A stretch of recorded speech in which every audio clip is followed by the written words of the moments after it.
This episode was brought to you by Beyond Pride. When you advertise with First Nations, make sure you advertise with pride. That's pride spelled P-R-Y-D-E. For more information, go to beyondpride.com. Creators Game, episode 28. I'm Daya Miller. Jay Smith. Chris Vale. And we had 3 weeks off. I would say 2.5, almost 3 weeks. So let's just catch up really quickly. Where are we going to go? Who's going first? I know you were busy here last week taking all the pictures for all the minor lacrosse teams, right? So I'm sure, how was that? Was it pretty busy? Yeah, there was over 17 teams, over 300 players. All youth came in here from Six Nation Minor Lacrosse. Had a big photo shoot. It was really good. The odor of the room was changed dramatically by the time everyone left because they had the lacrosse equipment. And by the time I left here, I was just like, "Oh, we need to let this place air out." That was the experience. Look like a lot of clips though of a lot of smiles on kids' faces and a lot of positive talk from parents. So it's pretty good. Yeah, a lot of parents were really interested about through the red doors is a great place here. So we're just able to show it off and show all these great things that are here on Six Nations for the youth, and it was really cool. It was really cool because a lot of the parents actually want to get involved. They're like, well, how much is it to rent this out, or can we use this, or I want to use this for a project of my own. So I was just like, oh yeah, you got to talk to Gary. He's the man, and a lot of the parents were actually just as involved as the youth. So that was really cool. Well, I appreciate you doing that for Six Nations Minor Lacrosse because it makes the kids feel special. They get a media day. They get to be the center of attention. Even if it's for 10 minutes, they still get to do that. So I saw a lot of feedback on social media, parents happy, kids happy. It was a really cool event. Yeah, it was, yeah. I'm glad a lot of people enjoyed themselves, and it's always I always never know and around this community if people are going to get comfortable in front of the camera or if they're going to be oh yeah, this isn't for me or whatever, and it's oh, okay, that's fine if it's not for you. But for the most part, the youth were just oh, I love this is awesome, put me on the podcast and different things like that. So I got to meet pretty much every lacrosse player on Six Nations that day. Not every player, because I've had negative feedback about it. Oh, some people missed? Girls field lacrosse was not included. I did not make the schedule. I know. I did not make the schedule. I'm not putting that on you or your brand or anything, but people have come to me and asked why girls field lacrosse wasn't included in it. I can't answer that because I'm not part of I think they're minor two. lacrosse. I think they're two separate entities. Yeah, is what it is. So they have their own president and their own organization. As far as I know, they are too. Yeah. So on one hand, whoever is head of girls field lacrosse, I think they need to reach out if they want to do that very same thing, because the girls lacrosse in general is growing leaps and bounds, and they need to be included. It's not on you, it's not on Chris, it's not on me, it's not on Through the Red Door, but my suggestion is if you want the same treatment, reach out. Yeah, for sure. Because, I didn't even know. I figured that, Six Nations minor lacrosse was just, everyone. I didn't know that there was, different organizations. And even, I haven't done the senior or junior teams yet. So, I want to open that door up to the seniors and junior teams. If they want to come through the red door, if they want to, have a media day, stuff like that, You guys are a bit older, so... If you think there was a funk in here after minor kids, where do you get senior teams? You may have to get your spray out. Just a whole bunch of Axe. Yeah. Axe. Oh. Over from back in the day. Polo. Tag. Tag. Oh, the Adidas. The stuff that you got on Christmas from your grandma. That old glass retro car that was full of cologne from Avon. Oh yeah, the samples. The samples. Oh yeah. Everybody be rubbing pages out of magazines on them from the samples in the magazine. Oh yeah, the middle of the book. Just take that one. Read at Sears. Wait, which magazine? I don't know, man. I couldn't read back that day when Sears was open. I couldn't read. All right, what have you guys been up to? Let's get back into lacrosse. What have you guys been up to since the last podcast? Lacrosse wise, just day-to-day operations with the Rivermen, working with a few teams, a few players. I had a lot of players reach out, trying to build a team that will eventually get to the President's Cup, which I'm pretty confident we will be. Waiting for the NLL to get done so players can come back to whichever team they're going to come back to. I know for us, as an example, we only get so many player cards. So we got guys that want to come out, NCAA guys that have been reaching out all summer. we don't get enough player cards to have a look at all the players we need and want to look at. And I'm sure that's across the board. MSL teams, they kind of know who they want and who they're going to get. And so we also have to deal with that because we're affiliated with the Chiefs. So we kind of got to hold off to see who they're going to send us. And again, it's across the board. It's across Senior B. It's across Senior C. We've made some cuts. I've sent players to Senior C. Hopefully they report, make the Tomahawks better. APing junior players as well. So it's been busy. It's been really busy, matter of fact. Personally, just working and trying to sleep and wake up, as you guys were already picking on me about, wake up early and walk around and just bitch about being up so early. Me and Vale know you already, man. Like waking up at 6 a.m, Vale knew that. He was like, "Yeah, Vale's." We're not picking on Jay. We were just guessing. He said it 10 minutes before I got here, and then I said it 10 minutes later. We didn't text each other. You're up at 6 o'clock in the morning, complaining by 6:15 about something. Here's the thing. I'm like, okay, I got to get up at 7, get my day rolling so I can have time to relax before I get my day rolling. I wake up an hour before my alarm goes off. So then I'm already pissed off. Yeah, I could see it right there. You're just pissed off because you woke up. Mm-hmm. Happy I woke up, mad because I woke up at the time I woke up. So the life of Jay. Can't win. What about you, Chris? What have you been up to? You're a wild boy. What are you out there doing? Just was watching like a lot of NBA playoffs, and we played a little lacrosse last night, pick up at the GPA, but been about it so far in the last week. You were playing at the GPA? Yeah, the Chicky had rented the floor, so oh, okay. Six Nations Sports Memorial Cultural Center. Yeah, Six Nation Multiple. Oh, that place, yeah. That place. Nice little run there. The floor was a little slippery. I said it was kind of weird seeing how this year, kind of in the locker room, I was like, oh, it's crazy how there's just minor playing out of there this year. You're used to the Rivermen playing out of there, or sometimes the Rebels or teams in the past, right? And really this year it's a little more opened on the weekends. How's that on your knees there, running on the what is it, Six Nations Sports Memorial? Yeah, they're shot anyways. Center. Yeah. Right. How's it running on that floor as opposed to turf? Just a little slippery, that's all. Oh, okay. I was going to say it'd be pretty hard on my knees. Yeah. But ball bounced a little higher too. I was like, oh, not the turf. Yeah. But let's get into lacrosse. So where are we going to start? Do we want to start with NLL? Do we want to start local? Who wants to take the driver's seat here? We could say like last weekend, like that Halifax Rush game, that was a really good game, right? Obviously, looked like Halifax was going to push it to game 3. Didn't go their way, lost the ball at the end, some tough goals. Austin Shanks, former Halifax and Rochester player, scores game winner. But then rolling into last night, the Bandits were down. And it looked like maybe they lose game 1 at home, but hey, they came back and won. Dane Smith got player of the game for the Bandits. Ian McKay's racked up a hat trick, I think, in the first quarter. So, yeah, I see him rushing the net. Yeah. No one did nothing again. No one. Well, I don't think anyone would do anything to him. 2 Six Nations Chiefs players. Yeah. And like you said, it's like so. Definitely some guys missing Monday's bread and cheese game, right? Like a couple Bandit guys there, and the Hogan Anecdote local players. So, the Bandits. Yeah, they got a shot now. I believe it's the best of 3, so maybe they take it into When is it, Saskatchewan? Tomorrow? Yeah. Is it game I think it's tomorrow. Yeah. They could seal it tomorrow. We are filming this on Saturday, so tomorrow, Sunday, which today, because this will be coming out tomorrow. They'll be having the game. What do you guys think? I think I'm going to be safe to say Bandits got it, but what do you guys think? I would put my money on the Bandits repeating. You figure they're just. Is it easier when all those guys marry women that are from Buffalo and buy houses and stuff that they're never going to get in contract negotiations of? What does that have town? to do with winning a lacrosse game? I'm just like they just keep that, this is their so they could three-peat, and they've been in it 5 straight years. And it doesn't look like they're going to slow down anytime soon. Are you saying that because they're happily married men, they're just like... I think what just I don't know. I don't see any of those guys demanding a trade to, hey, I want to go to San Diego, or I think what Bill's getting at is Colorado. They get to sleep in their own bed. Yeah. Yeah. So they're comfortable. Yeah, they're in a comfortable spot, like I said, obviously those guys are Canadians, right? Kluche and Dean Smith Kitchener and McKay's from Owen Sound area, and Josh Burns pretty much has never really gone back to BC since college.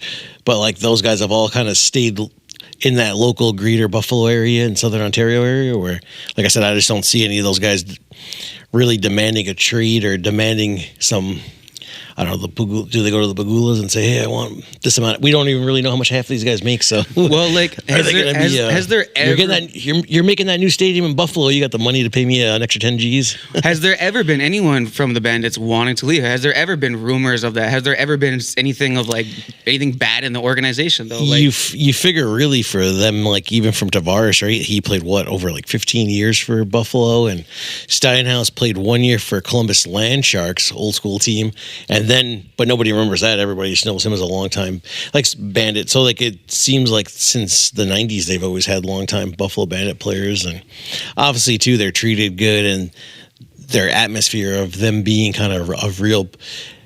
You know, you got the Bills. Obviously, everybody loves the Bills. The Sabres aren't too good of a team, but they're like the top 3 teams in that Buffalo area, so they're treated like a real professional athletes. There was a lot of Bills players at the Buffalo. Yeah, I thought that was really cool too. That Dion Dawkins guy's a big fan. Just having Bills players there helps grow the game. So shout out to the Buffalo Bills, which is probably the only time I'll say that. Yeah. For giving the Bandits more exposure, because it helps grow the game. Helps grow the game of lacrosse in a good way. But like the owner of the Buffalo Bandits also owns the Bills, right? Yeah, Bills, Sabres. Then he owns the Rochester Nighthawks and the Rochester Americans hockey team and that arena. So the Bagulas really have a monopoly on Western New York pro sports. Well, it sounds like they just really know like the sporting entertainment. Yeah. So like that could be why they're actually effective on the floor and off the floor with like, you know, branding, marketing, and everything they're doing to make the organization look great, right? Like they clearly know sports entertainment, where you might go look at like, you know, like your Desert Dogs. You would think Vegas would be much better. Yeah, you would think being in Vegas. And like you said, they're Bagula Sports. I believe Terry. I think Terry's the husband, right? I can't remember the wife's name off the top of my head. I forget. And then their daughter's actually a professional tennis player. She's won some matches and been on ESPN and TSN and stuff. So like obviously like they're embraced in sports pretty good. Yeah, they probably have like the network, right? They connect to make whatever it is they need to happen. But what was your take? What do you think? Val touched on a good topic there. If that's where you were going with that, is a lot of the Buffalo Bandit players get to sleep in their own bed at night. Yeah. So they're comfortable. They don't have to be on the road, living in a hotel and all that stuff. But first thing that popped in my mind when I thought about that is it's like when minors have to go to Whitby for provincials. How many years has that been? And yes, OLA Provincials is the biggest lacrosse tournament in the world, but why do we have to continuously go to Whitby and pump millions in that 10-day span, pump millions into that community, where my thoughts are it was perfectly fine to have play downs and go to different communities. Like look at the OHL. The championship came down to Oshawa and London. They were back and forth. They didn't have to just all get together in a 10-day span and all these teams play in one spot. Why not spread that millions out? I've been saying it for years. Spread that millions out, that all these minor organizations pump into Whitby and the region around there. Share the wealth. Even if you had one division in one place and another division in another place, another division in another place. It used to be like that not that long ago. And but now, and for the last 10, 15, however many years, everybody has to go to Whitby. I was looking at hotel prices for one particular weekend, and much like they did at the Little NHL in Markham, prices were jacked right up. And they're in August, there's also a civic holiday weekend during provincials. So is that a reason to also jack prices up? Because some of these hotel rooms were ridiculous in price to be there for 2 days. And for some teams, your kids are going to go and play and be 3 games and done. You don't even really need to stay the second night. But a lot of people will, begrudgingly. But you hear it constantly. You always hear parents say, why do we have to come to Whitby for all of this?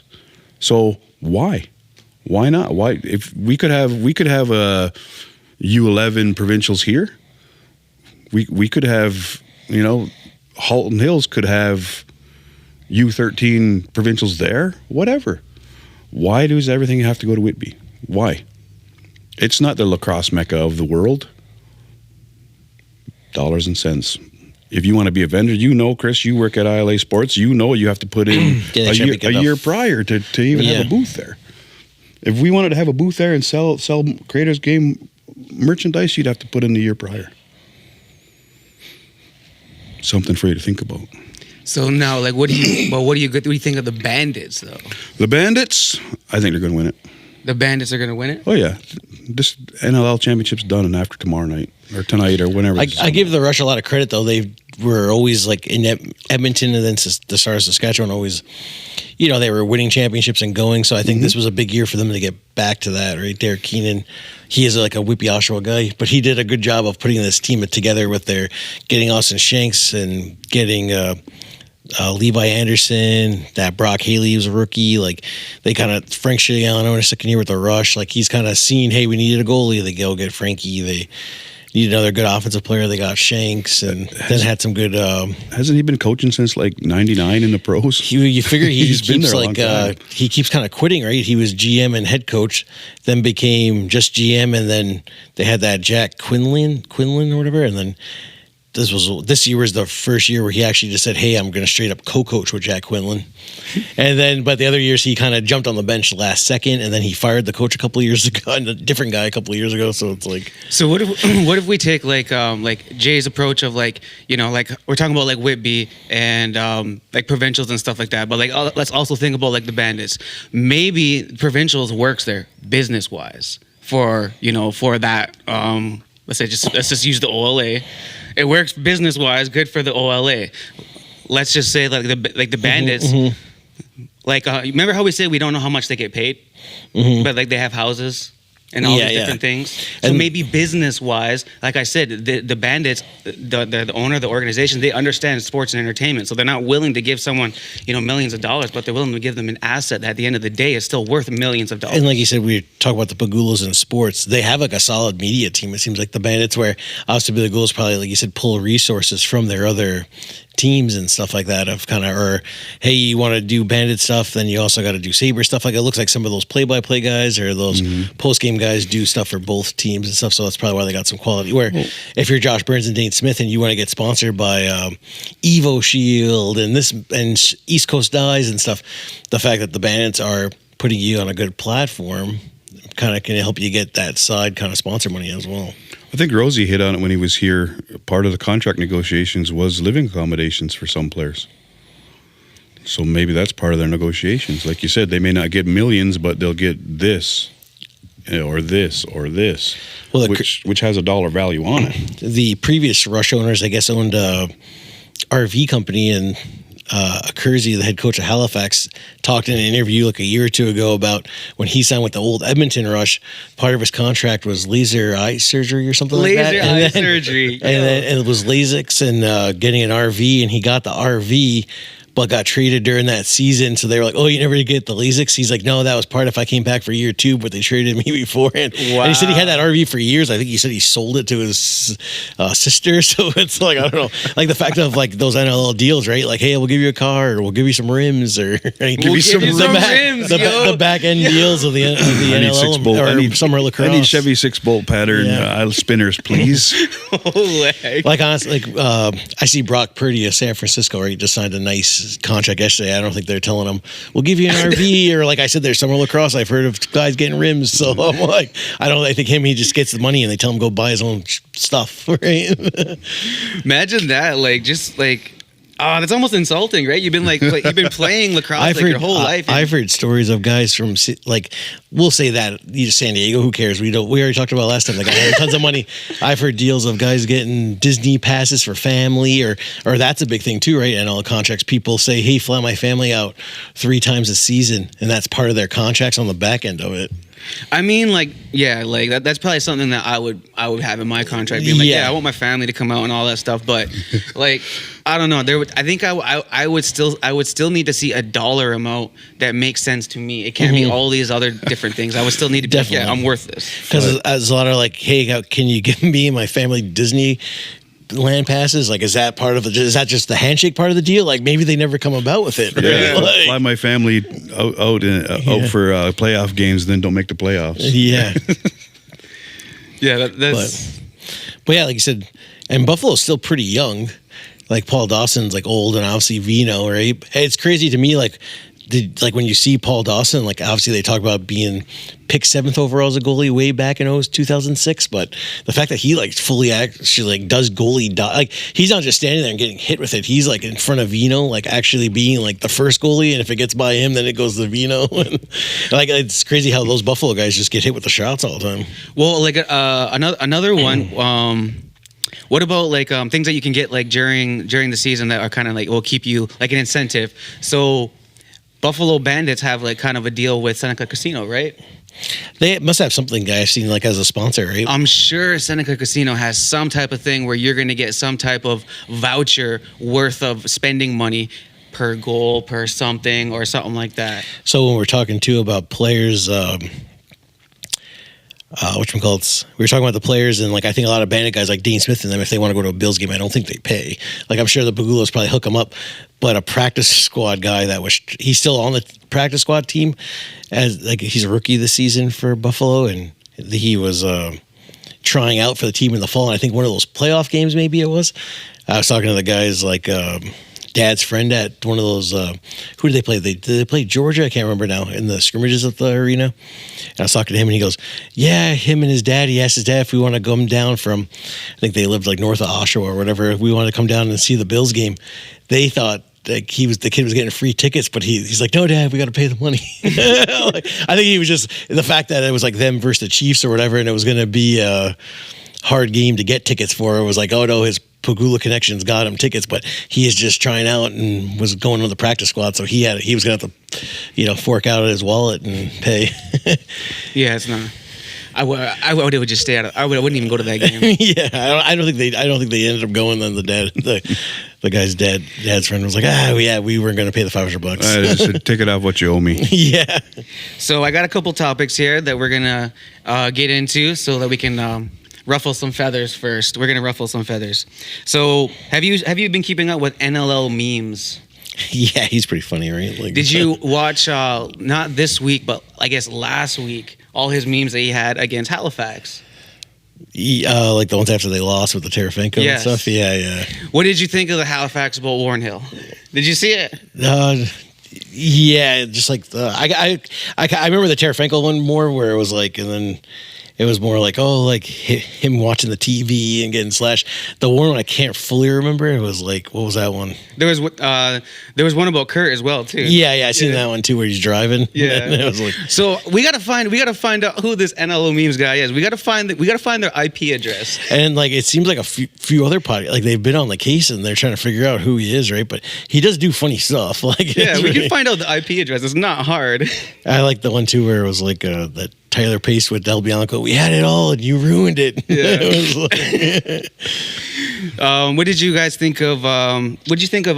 We weren't here last week, or the week before, actually, too. Del Bianco's performance. He was playing like he turned really that team around, right? So I look forward to next season him starting from the beginning. I'm sure maybe Vancouver wins a few more games and gets a higher seed. What's everyone's thoughts on like next year? I know that we still have one more game left of the season for the NLL, but like next year, who has the best opportunity going forward? Like I know like Toronto Rock has a bunch of first round picks, right? Yeah, like we said, like they have a bunch of first round picks, plus they get that Sam English from Syracuse. My dad actually dated Hofstra University. He's got the quarterfinals. So my parents, they just for the day or my dad was texting me earlier. He was at just pulled into the stadium, and Syracuse is playing. Richmond's playing. Guy pulls out the phone in a minute. Yeah, we got I just can't. I was looking at it before. So while he's looking it up, Princeton versus Syracuse. So Sam English, who's going to be, he was the Rock's second overall pick this year. Our friend of the pod, Trey Deer, right? So Syracuse versus Princeton. They had a college lacrosse. They were down 8-2 last week versus Harvard, and came all the way back and won. Owen Hiltz. I have another friend of the pod. I think it was it Joey Spallina? He's clear it up, Bill. He's not getting paid as like we were just trying to debunk the rumors last week, right? But he is going to play Muskies and looking to get go to the President's Cup and get some looks from NL scouts for the previous years to come. So, like we said, he's just in there for the love of the game. And yeah, I received a phone call, and they're like, we were trying to make sure that this all goes clean for this player. Like we want to make sure that there's like There's nothing wrong going on here. Right? And like we said, we knew that dollar amount was so outrageous where we knew it was just a rumor, and that's what we were saying. Like, oh, I don't think it's true. I think it's just a rumor. So they just wanted to let us know, that the viewers know that it was just a rumor and he isn't getting paid. But so NLL community, lacrosse community, we're up here just talking shit sometimes. You know that, right? We're just letting bail loose sometimes. Going by some of the texts I get, I don't think they do. Then we're just talking shit. Oh, they think we're serious. Yeah. Some of the texts, some of the messages I get on the Creators Game are like foul. Like people are trying to incriminate other people, and they're like, "Bring this up." I'm like, "Nah, can't do that." But yeah, so Owen, I believe it was Spallina passes to Owen Hiltz, and that was the game winner. And Owen Hiltz is from Peterborough. He was the last 2 years on Peterborough Lakers, but was the 8th overall pick by the Carolina Chaos. So he's stepping in there for Dean Smith and Josh Burns, and one more good player Peterborough loses this summer. But yeah, so my dad, that's what he said. My dad's rooting for us. He wants Syracuse to beat Princeton, and that goes back old school rivalry to the 2000s, late 90s. Princeton, Syracuse were always in the championship. Then Cornell and versus Richmond, and I thought that was cool. I was looking at their roster just before we came in. Richmond has a defender from Hamilton, so I thought that was cool, and a few other Canadian guys on the team. And I was like, oh, that's a new team, different team to watch. Well, as much as I want Syracuse to win, yeah.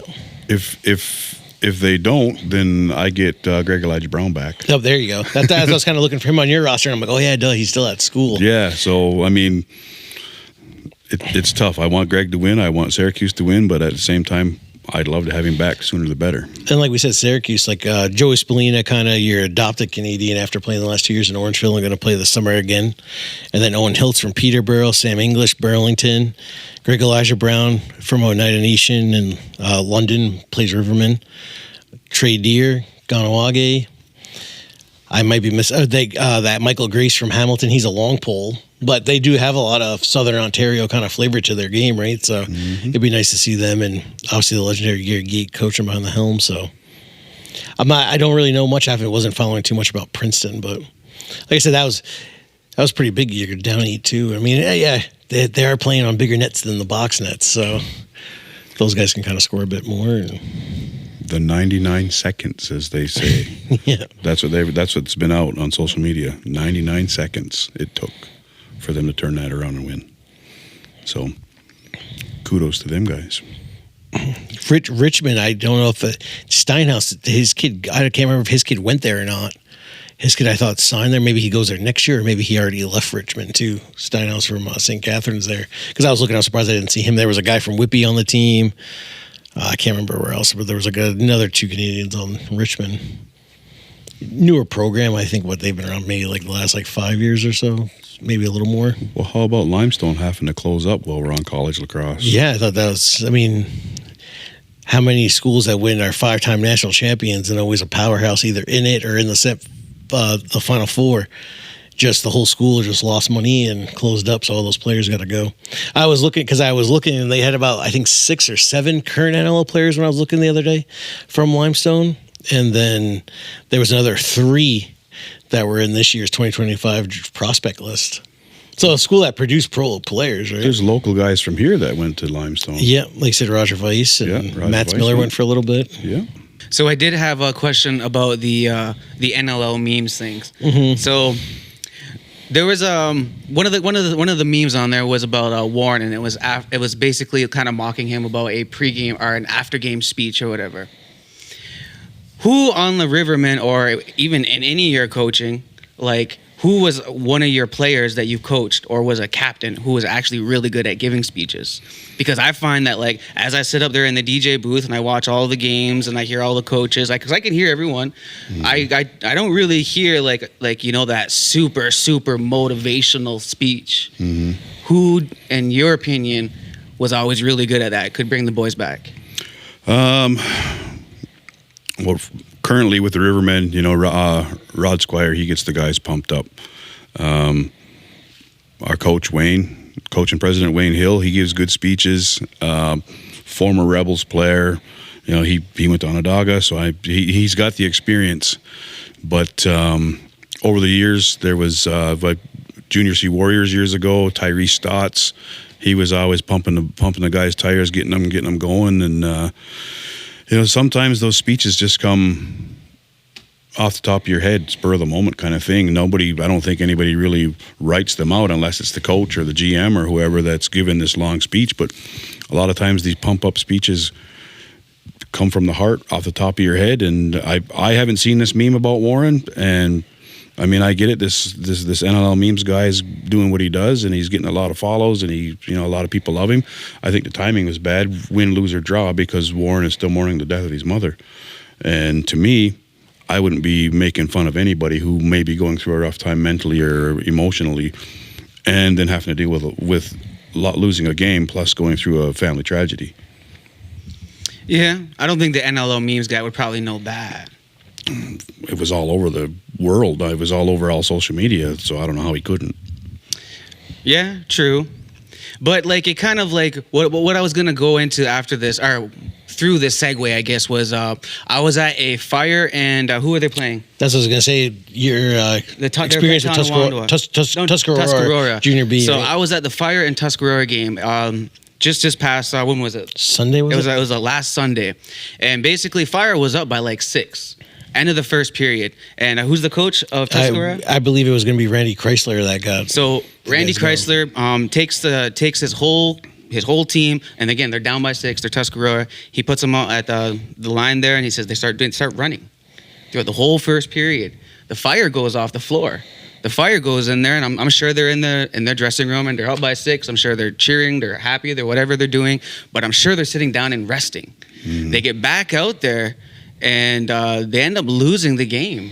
Like they end up I think they get losing second period, then they lose third period. But Tuscarora, after the first period, after Randy Chrysler gave them that speech, and then also running all those laps, like they came back. And to me, and at first I was gonna be like, yo, like what's going on, man? This guy's just going a little too hard, because I turned up the music. This guy was screaming at his team, and there was there's the whole community is watching, right? So I was like, oh man, I don't want the community to hear this guy scream at his team. So I just turned up the music a bit more.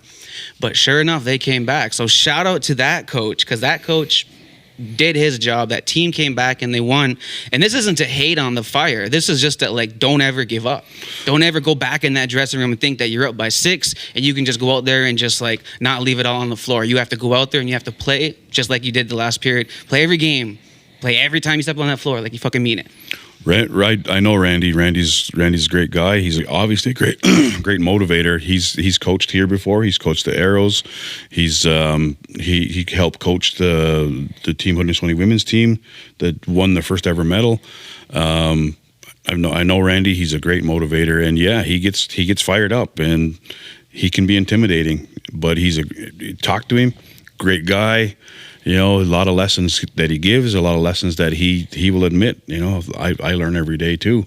But yeah, Randy Chrysler is a great motivator and a great coach. Yeah, he went out there, he lined them all up, made them run, and then when they got back, another speech, run again, another speech, run again, another speech throughout the whole period. And I was like, oh, they got to be pretty tired, but that team wasn't tired. The Fire came out and looked tired because they sat down. See, another guy too that's a great motivator, Timmy Bunbury. I've had the privilege of coaching with him off and on through the years.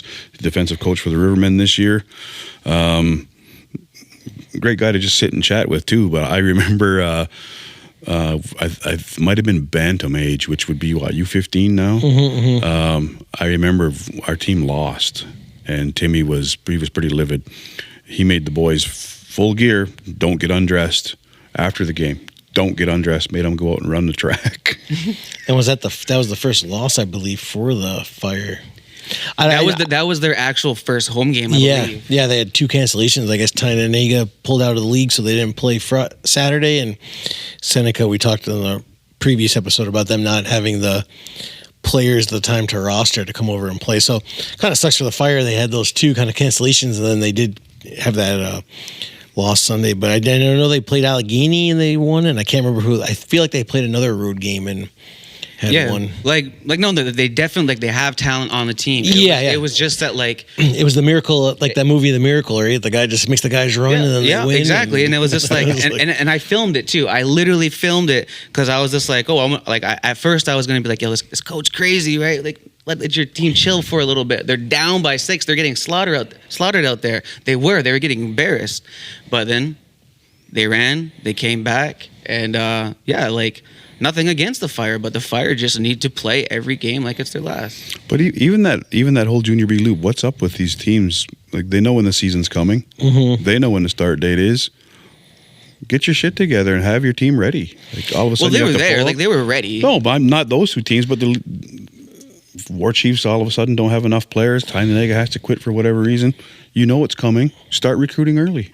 Like the Redhawks in that league already pulled out months ago. So then, yeah. And like you said, it looks like the Tynanega Senior C team's doing pretty good. And like I see they're doing like they had an inter-squad game. They had like 50 players. Yeah, that's pretty crazy. And that's pretty good for them. And like I said, I was like, so they have a Senior C team in OLA, and then they were putting this Junior B team back in. So it was kind of good for them. It looks like they're trying to grow the minors. So it sucks they had to pull out. And then that's one less team now in that FNLA Senior B, which I'm looking at their schedule. They were playing Tynanega a couple more times this year. So just less games that those kids get to play, right?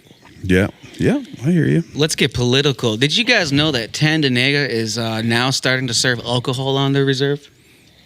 I had read something about that, but didn't really follow up with it. I don't go through there too often.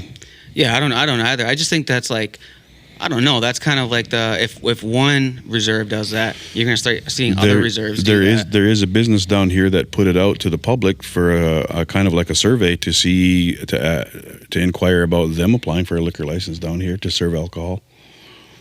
Yeah, and for the listeners who don't understand, we're on a native reservation, Indian reservation. We don't serve alcohol on the reserve. You can't sell it on here, so that's why we're saying that, like, oh, it's different for those who don't know. But yeah, like I just thought I wanted to bring that up because I know a lot of Indigenous people are watching this from a lot of different communities, and a lot of people actually go on the Creators Game and they're like, yeah, man, you guys talk a lot of lacrosse, but you guys don't talk about like some of the issues within lacrosse that are that kind of. I can't remember what someone said, the issues within lacrosse that cause the issues in the community.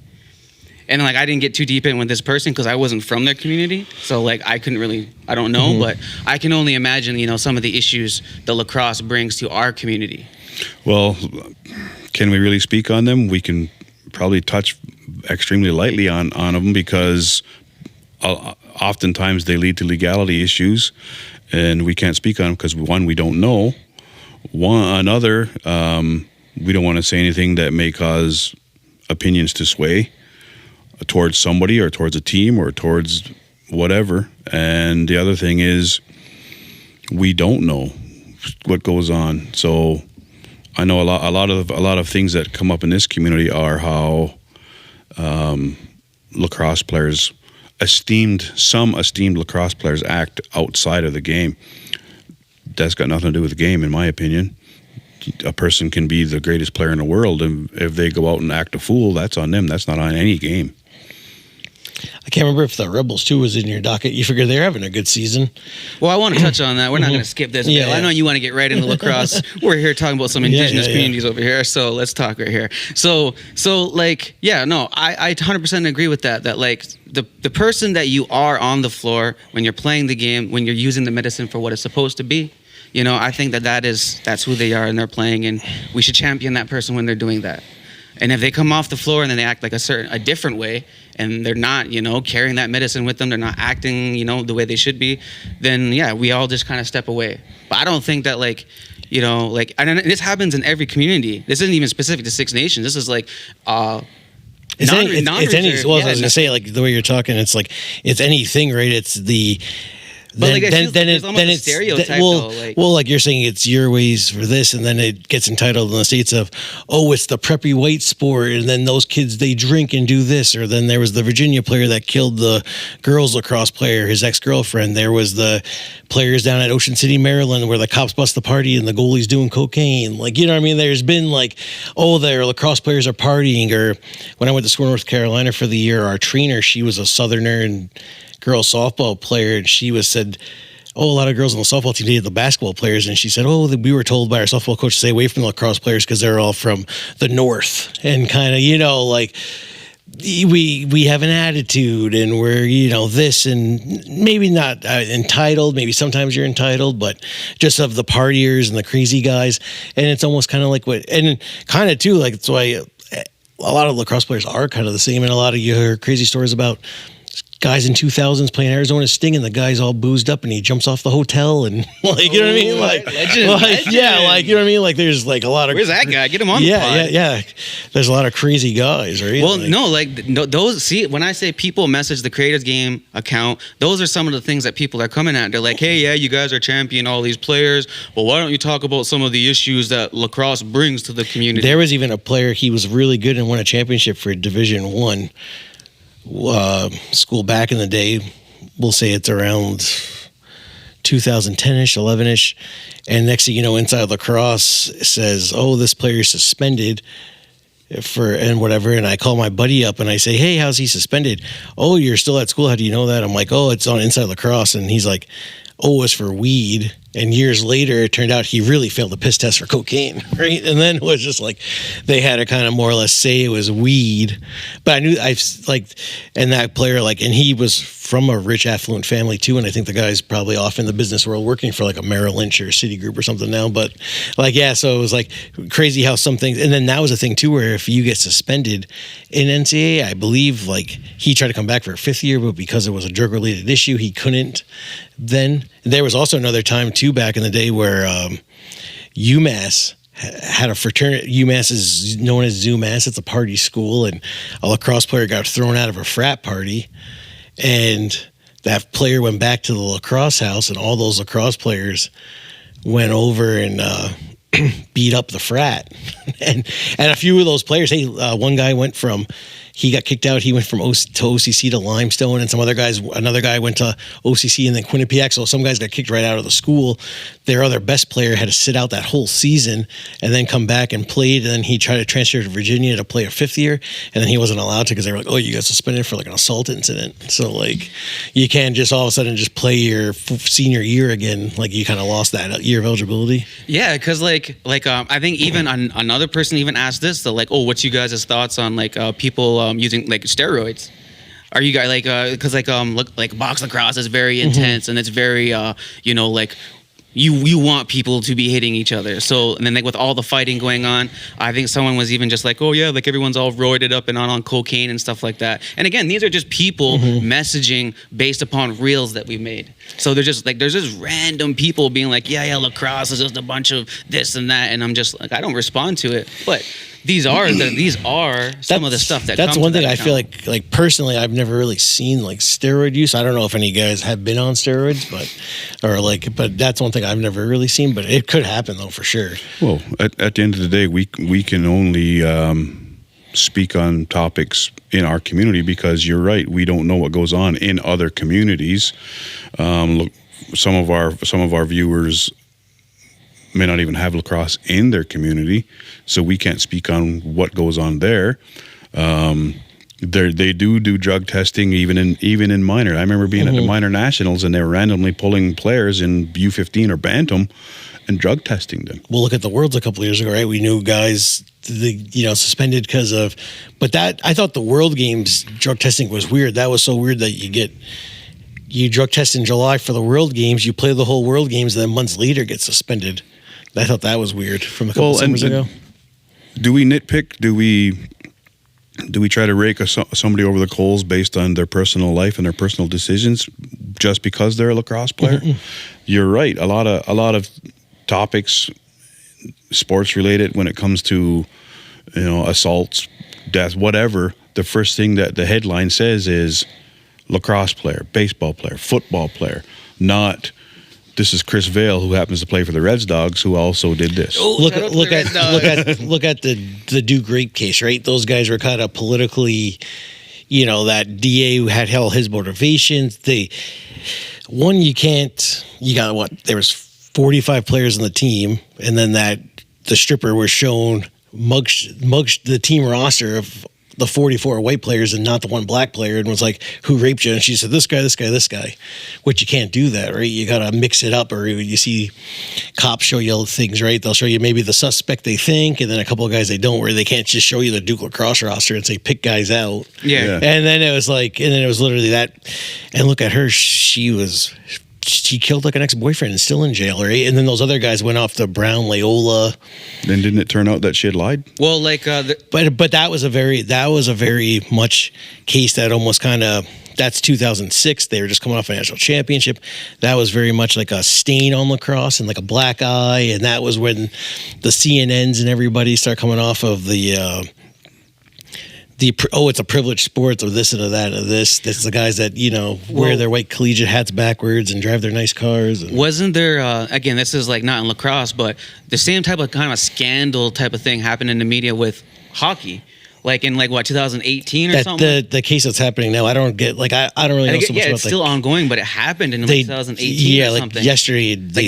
Nike pulled out of a sponsorship with Hockey Canada or something like that. And those players were current NHL players. Like Carter Hart was like a legit Philadelphia Flyers goalie. And like I said, there's a guy on TikTok that comes up each day following it. I'll watch a little, but yesterday they threw out the jury, so now it's just the judge case. Like I said, I don't know too much about the Canadian court system as I do U.S., where you got to do the jury and stuff, where I didn't know the judge can just throw out a jury and stuff. I guess I don't even know how it works. But like I said, there's definitely been stuff and there's everybody's stereotyped, right?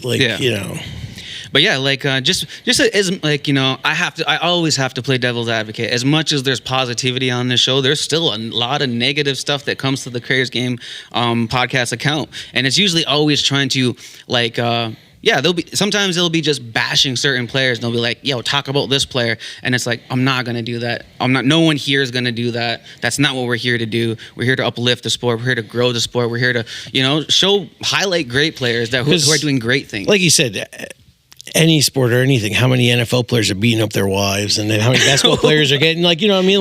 No, every sport's has black eyes. It has bad people in them. It doesn't mean, right? My thing is why bastardize the sport? Yeah, any sport. Yeah, definitely. Just because he's an NFL guy, NBA guy, MLB, NLL doesn't mean the sport should get slandered because of somebody's personal actions. Yeah, like how many people commit crimes and don't play sports or do bad things, right? So it's just they don't open up with former minor league baseball pitcher from 25 years ago kills his wife. They don't open up with that. Imagine that headline. Maybe they should start, if they're going to slander sports just because somebody played a sport. Their personal choice should not put a black eye on any sport. I don't think. Yeah, but again, that's just some of the stuff that comes to the account. It's not always positive, so I just thought I would ruffle some feathers there, and we're gonna keep ruffling some feathers. Oh, okay. So, Trump there's a point to this. We're gonna go into lacrosse. Trump tells Bruce Springsteen to shut his mouth, or he may have trouble coming across the border. And he also says Taylor Swift isn't hot anymore. And the reason that I'm saying this is because I'm asking, who are the gatekeepers in lacrosse who say that you can or cannot play here or there? And who are also the gatekeepers who get to say who is good and who's not, who's hot and who's not? Who is that? Who is allowed to sit there and say that, yeah, you can play here, you can't play here, you're hot, you're not? Who are the gatekeepers in the NLL and the OLA and the CLA and PLL? Whoever. Who are the gatekeepers? Well, Let's talk. I think because you opened up this segment talking about Donald Trump, I think we should let our American brother Chris handle this first. Our American brother Chris. What are you kind of saying? No, I'm it's just a general question about gatekeeping in lacrosse. It would almost be your leagues, right? Like your OLA can tell you where you can't play, as we've said on past episodes, and then no. But in America, you can point at one person. Trump said that. Now, when we say OLA, we say CLA, we say PLL, we say NLL, but we never say the name that goes with it. I'm not saying to say a name. I'm just saying that Paul Rabil. No.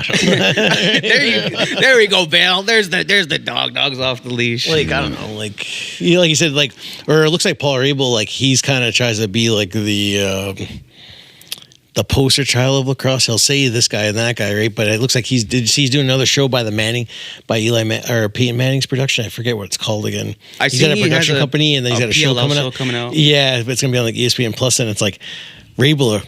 Are you commissioner? You don't see NBA guy Adam Silver having a TV, or Godello. Are you a commissioner? Are you the face of the league? What the hell do you want to do, man? Like, it's cool he's got a show, but like, why is he the face? I saw a meme or a reel or whatever the hell they're called that said Paul Rabil has made lacrosse what it is today. Yeah, like he wants. I agree. He wants to put himself on the pedestal. I agree. Paul Rabil has made lacrosse what it is today because for the most part, did you know he's partially deaf? There was a thing that we just got a big kick back in the day because the Quint Kesnick guy. Yeah, Quint Kesnick, his dad coached my parent. Thanks for cutting me off, Phil. But Quint Kesnick was always there. Was that whole Final Four where you watch the Final Four, you watch the championship game, and he's like, Paul Rabil has an A+ average and sits at the front of all his class because he's 25% deaf and yada yada yada. And he just said that Quint Kesnick just said the thing every fucking time Rabil got up on the floor, and we're like, shut up, man. Like, maybe they're trying to promote deaf players to play. No, that's cool in that way. But it was just like that's cool in that way. It was just Quint Kesnick was always. Wait. What does that have to do with Paul Rabil being the face of lacrosse? I just meant like they've always been kind of kissing up to Rabil and everything like that. I agree. Right? Paul Rabil has made lacrosse what it is today because it is so far from what the game was intended to be. It's a damn joke. Mm-hmm. I said it. Especially, you touched on it earlier, in the U.S., a lot of people look at lacrosse as being a preppy rich kid sport. Mm-hmm. I've seen it. Now, let's take some of these kids, some of these elite lacrosse players who play under the Rabil banner, mm-hmm. and throw them in a traditional wooden stick game and see how long they last. Like you said, it's just like Rabil, even when he kind of started the PL, there was jokes around between players and everything. He was leading his own league in turnovers. And I guess once that it would have been 2018, right? So, or 2019. So it would have been the first season of the league. And I guess he told one of the guys he wasn't playing good, and he, instead of running with his first line middies, he took his extra shift with the second line middies and told the one guy, whoa, I got this. Went on the field. They said he made a move and just threw the ball away. They were like, here he told one player he can't go in because he has to go back in and try to score, and then he ends up throwing the ball away. He's one of those players. Yeah. So one of those. I've said it before, Paul Rabil is great at marketing. Yeah, definitely. And then, like you said, they did a good job. They have their team, and they do, their social media game, right? And they have I forget the other guy's name that does all the talking to the fans and stuff. And it was cool. I went to the PLL when it was in Hamilton and stuff, and it was a fun day and watched both those games. But then it just, like you said, the league's never really grown much never really added more teams and stuff like that. As we said, they were losing players. Are you familiar with the term industry plant? Yeah. So that's what he is. Mm-hmm. So basically, if you want lacrosse to grow, they're not going to let it grow under the umbrella of what it is, the Indigenous people's sport. So they want it to grow under the industry plant that they have created. Paul Rabil looks like lacrosse player that they want to see in the future. Now, what do you think of even the fact of they do an Indigenous night and they'll put different logos on stuff, but how come there's not a lot of Indigenous players in the league? Or how come, let's just say, the guy Ranjan, right, Buffalo Bandits player and stuff from the Cattaraugus area, how come he's on the Redwoods, but they only play him during Indigenous Night Week, that one game? Like, you know what I mean? Like, what's your opinion on that? Or how come Lyle Thompson and all these guys are coming Chiefs, and like, really, who's really, like, yeah, we talked about the couple Haudenosaunee players.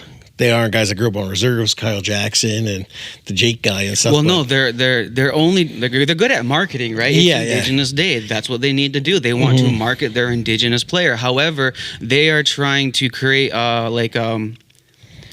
they're trying to create the sport in the image of what they want to see it in the future, and they don't want to see someone like Lyle be the face of it. They want someone like a Paul Rabil who looks like that person, so that now in the future, 20 years from now, kids grow up wanting to look like him and not like Lyle. That's what they're trying to do. The CIA has been doing things like this for a long time. The CIA is invested. Yes, I told you we were going to talk about this. The CIA is invested into the entertainment industry. That show is put in by Disney.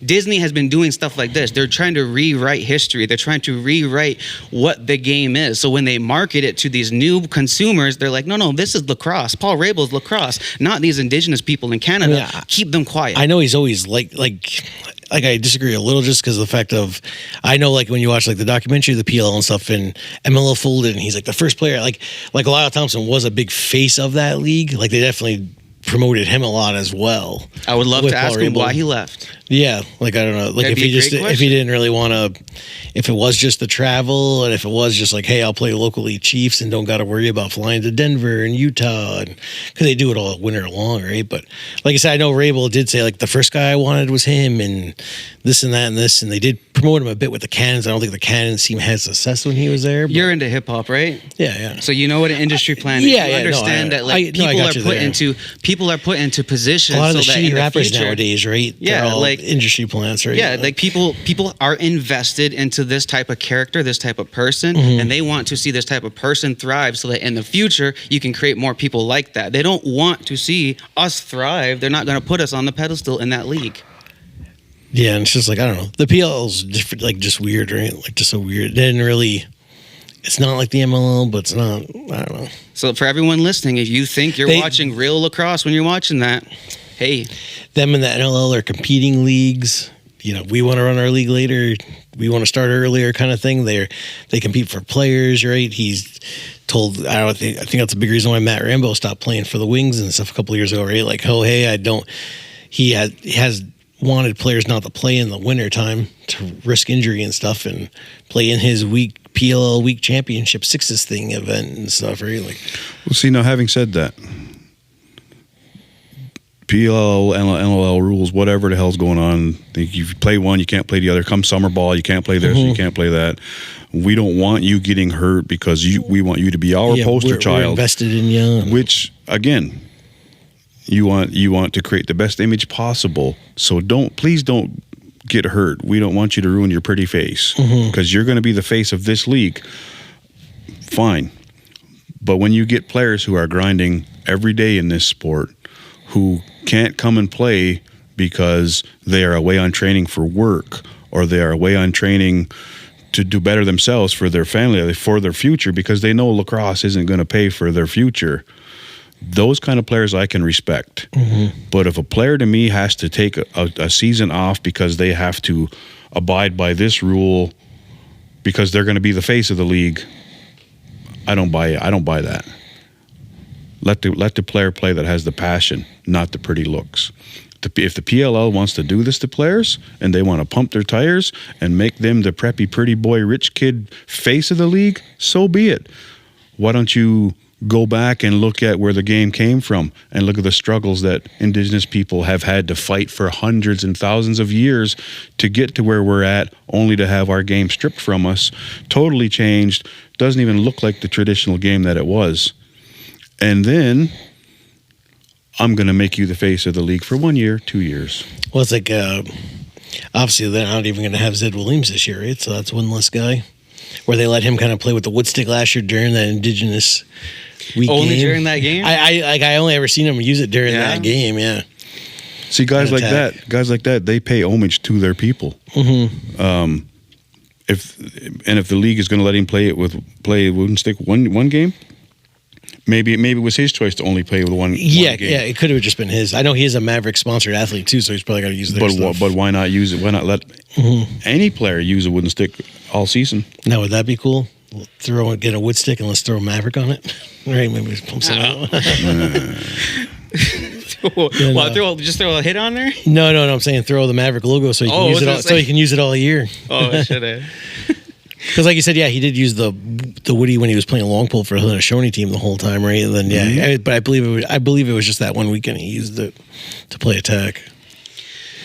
But yeah, that was my rant about the Paul Rabil thing. But yeah, back to what I was saying about the CIA, Disney, all that stuff, man. Go Google it, go look it up. It's been going on for years. You think what's going on in the government right now, you think this hasn't been tried to cover up? There ain't movies made about all this stuff. It's been written in history. They're trying to rewrite it on you guys. Did you ever watch the Warriors game or Warriors? It's like a pretty bad movie, but they like say have Six Nations and stuff in it the whole time.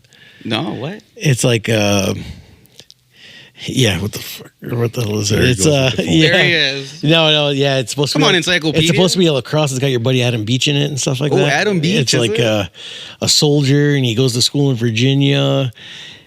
What was that Twilight? It was like one of the guys from Twilight's in it, I guess. Not one of the main guys. Taylor Lautner? No, not one of the main guys. It's just like and it's like, yeah, and he's supposed to be at the school in Virginia. It's like a terrible movie, but it's like they do lacrosse Braveheart and they don't even play the Braveheart, I've right? seen that. You've seen that. And they're yeah. supposed to come to Adam Beach's Reserve Six Nations and learn lacrosse, but it's like, it's not really a representation of here. Like, it was just like a cheap movie version, but it's kind of cool they said it in the movie. What about the other movie, Crooked Arrows? What's your guys' thoughts on that one? I think I asked you guys that before. It's all right. It's like a good, like a Disney kids movie kind of thing. Where obviously the Grizzlies movie was like a solid one because that was more probably truer to life, right? Side note: a few years back, when I was coaching the intermediate or U22s, we got a call to be in that Grizzlies movie. We were supposed to be the bad guys, but change of location, change of times. Like literally the night before, we're supposed to be in one location at like 7 a.m. They changed the location, and we had to be there at 6 a.m. And I'm just like, no. Imagine that though, like right now, if you could just be like, yeah, I was with the bad guy on that movie, then you'd be sitting here today. I had to be, you know how the Mighty Ducks had Team Iceland? We were going to be the Team Iceland on that because we were going to be the bad guys. But in true form, I believe they got the Hill Academy to do that. If you ever watched, did you ever watch the movie Departed? No, not Departed. With Matt Damon and stuff. Where they walk off the buildings and stuff. Yeah, kind of. Yeah. Like the air blows up. Or no, it's like a cop movie with Leonardo and Matt Damon, and it's like in Boston. The kid that's like supposed to be the Matt Damon's character when he's a kid. I played versus him in a Lacrosse game in Connecticut before. It was before I watched the movie, and somebody went up to him, "Hey, were you the kid in The Departed?" And he was like, "Yeah, I was." And everybody was like, "Pass it to the young Matt Damon." The whole camp. And people were even asking him, "Hey, did you take a girlfriend to that movie?" And say, "Oh, I forgot I was in this one." Was that six degrees of separation or something, Chris? Yeah. I know somebody who knows somebody who was in a movie. Well, no, I met the kid. I stripped him. I stripped him. Oh, you stripped him. Then I watched him in the movie today. I'm like, oh, hey. Did you say, "Take that, young Matt Damon"? Yeah, take that, young Matt Damon. What about how you like them apples? What about so any NLL players ever been in any movies yet? Has any NLL players took the acting route yet? Local Rivermen player Brooker Muir has been an actor. He's played the native coach in Letterkenny, and he's been in a couple other films, right? That's a sick show. Yeah. I'll talk to Brooker if you want an autograph. Let's see if I can pull that. I want on the show. I thought it was pretty cool because I thought that one time I was watching him play for the Shockwave in the Arena League at the ILA. And then later on, I'm flipping through Crave TV, and I'm like, oh, he's in this. Like, he's in this acting. Then there was a local guy, Bubba Lewis. He was a stunt double guy, and also a Matt Lee from Toronto that used to play Mimico Junior A and for Oakville Senior B and Senior A and Paris and Arena League. He's also like a stunt double guy. So kind of some of those local lacrosse players, but they're behind the scenes guys as stunt doubles. Well, what if they did a movie Josh Burns and Dane? Like Bad Boys, right? Did them in a movie? Yeah, like what if they had a lacrosse movie or something like that? Just them, like a comedy. Yeah, comedy. That'd be pretty cool. Like almost like Step Brothers or something like that. Step Brothers of lacrosse. You're gonna be giving those Spagula some ideas, and they're gonna have some social media flair. Yeah, man. Invite me. I want to be an extra in that. I thought what was cool was like you say, Step Brothers. Reading the article about how about Taylor Jensen, Josh Burns' brother, from Rochester. Last summer, he played all season for Peterborough Lakers. I saw him playing versus your Warriors on the weekend, scoring goals, running the floor for Tonawanda Senior B. I was like, that guy played 20 games last year for Peterborough Senior A, and now he's staying in Can-Am for Tonawanda. I thought that was a big pickup. Can-Am's growing. Let's talk about Can-Am. So Can-Am game is tonight. The Warriors are playing tonight. This is being filmed right now. Today is Saturday, May 17th. So the Warriors are playing tonight at 8 p.m. at the ILA. They are going to be taking on, who are they taking on today? They're taking on Newtown, who they lost to already. And some rumbles on the streets are that the Scanlons, Tommy and Chase Scanlon, may be suiting up for Newtown this season, as well as their Tommy's brother Clay, but obviously Clay's still busy with the Bandits, so have to see if they just played last summer for Langley Senior A, and Chase has been out there for 2 previous seasons with Langley Senior A, so those guys going back home to play for Newtown, and might be 2 big pickups that the Warriors will have to face tonight. Ooh, and there's actually... Can they get their first win, 0-5, the first home game? Is everybody going to be around, and are they going to kind of finally put it all together to win? We'll have to see. Well, I seen who they had on the floor at practice. I was at the most recent practice, as I usually am. And gotta win tonight, though. You can't go 0-6 and lose in the barn. You gotta Oh man, they better not. Everybody makes the playoffs, but it's do or die. I'd say it's a big game. You're 0-5. You picked up all your transfer guys last Sunday. You lost. I mean, tough, whatever. But you're home. There's no. Johnny couldn't make it because his wife said no, or because he worked and he couldn't make Newtown, right? Like you're playing at the ILA, so they got the whole team's got to be there. And if I'm the coach and the owners, I'm telling those guys all you guys have to show up, no excuses, and we need to kind of make a statement at home. That's their only game at the ILA this season. I'm pretty sure he's playing tonight. Which guy? Oh, I'm not even talking about that Johnny. I was just using a name. Way to spill the beans. I was just using John Smith. I was just using John Dirt. Yeah, ooh. Not Jay Smith. Not Jay Smith. Yeah, right. I know. John Smith. I know. That's true. That is true. Yeah. Yeah, I thought you were talking about JP93. No, that's pretty good. That'd be a big pickup. Yeah, I wasn't even meaning him. Speaking of that game, I do have a son playing. Brody Thomas. Yes, Brody Thomas for Newtown, making his debut with Newtown. There we go. Yeah, that should be a really good game. And I wish I could have this out tonight, but I'm not gonna be able to edit this that quick. But yeah, so if JP93 doesn't play, Deo was the BSer, not me. He was out there at practice. Yeah, just spilling the beans here. Don't worry, I was told I'm allowed to announce this. Don't worry, we were even just guessing who may AP for the Chiefs Monday, but it's just because they have Thunderhill and Elise Doxey is right, so we'll have to see if they're in the lineup. But we don't know yet, though. We don't know yet. Gonna have to come on Monday though to find out, though, right? Never know. I just figure they're guys. I'm sure they're going to be missing 4 Bandits players, and that some other NLL players may be taking an extra week off or so to kind of. Rest the wounds, lick the wounds from the season. I spoke with... they usually call up a good 6 AP guys, right? So. I spoke with one Halifax player who said he's going to be taking a little bit of a break before they come back to the Chiefs. Yeah, and I could see that because, like you said, you just played a long season. Some of these guys... Halifax won an extra round this year playing in the second, and they are tons of Halifax players, and then having 4 current Bandit players still on the show. Man, that happens so fast. The NLL, the game is tomorrow. I'm assuming, the Bandits are going to win tomorrow. And then, Chiefs start. And this was a few years ago where they had made the trade for Fennell, and Cody Jamison, Kyle Jackson, and Fennell were all Rochester Nighthawks. And in 2018, they were playing the Saskatchewan Rush at the time. So all 3 of those lefties weren't available for the Chiefs. So they were kind of had Jordan Durston, and then they were calling up different guys or playing D guys. E. McKay at the time was playing the left side. Jordan Durston plays for the Wellington Aces in Senior C. He retired? Senior C, huh? Yeah. Did you trade him there? He asked for a reclassification, so I'm not going to stop a player from playing. I don't know what his reasoning was. I didn't ask. If it keeps him on the floor, then by all means. But yes. Can you still call him up from there or no? I can. If you wanted to. I just didn't know if it was just the Tomahawks rates or could you from other teams?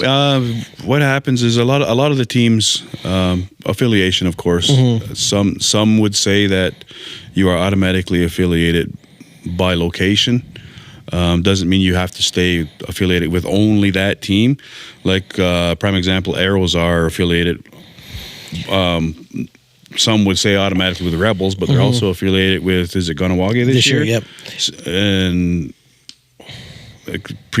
last year, I called up players from Senior C, from Tomahawks, from London, I guess, right? You said London, yeah. So what happens is a lot of times a player can be deemed an unaffiliated AP. Some teams aren't affiliated with anybody.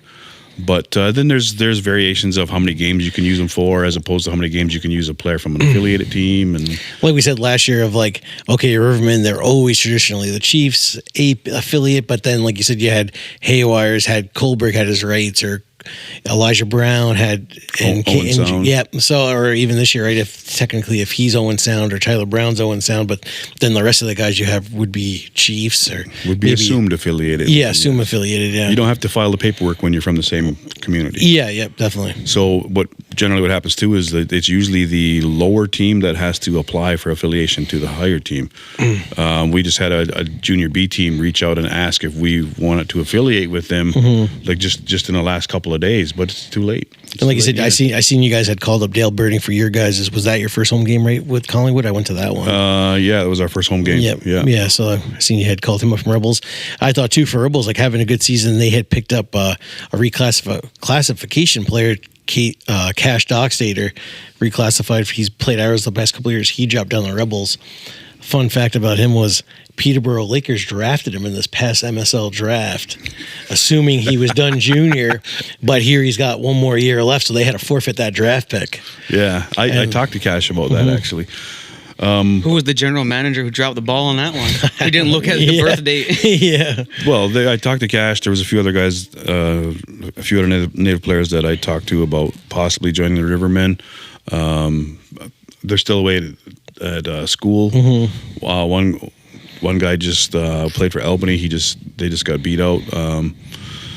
Don't want to throw his name out there yet because I don't want to interfere with whatever. Like you said, if you AP'd Cash a few games, it would be pretty not bad because you have some of his buddies from Oneida already playing on the team, right? Or at least a ride for him, or a ride. Or if he's got a ride, right? A lot of these players a lot of these players I know like the carpool, right? You would see, let's say, like, you know, the Bandits practice down here or Halifax. A lot of those Peterborough players, they'll drive together, right? Yeah. But that kind of goes full circle back to what we were talking about of being a preppy rich kid lacrosse, and then a native player has to catch a ride to the arena. But yeah, look, I just figure a lot of these guys, right? You're coming from an hour or two away, like we'll carpool together. Well, yeah, you might as well, right? Expensive. Talks of like different guys, I guess, like if guys from the States are on Onondaga, right? I've seen. James Bucktooth's now playing for St. Catherine, so I think they might have another Onondaga player coming up. Well, the prime example is there's guys from here that are on the Allegheny Arrows senior team, and they all ride together. Yeah, definitely, yeah. But that makes sense. It does make sense. And affiliation with a lot of these players, a lot of these teams, it gets you got to watch. Like I remember a few years back, my son played for the Toronto Beaches. Played for Toronto. Lives in Six Nations. Chiefs versus Peterborough Lakers game was happening on a particular night.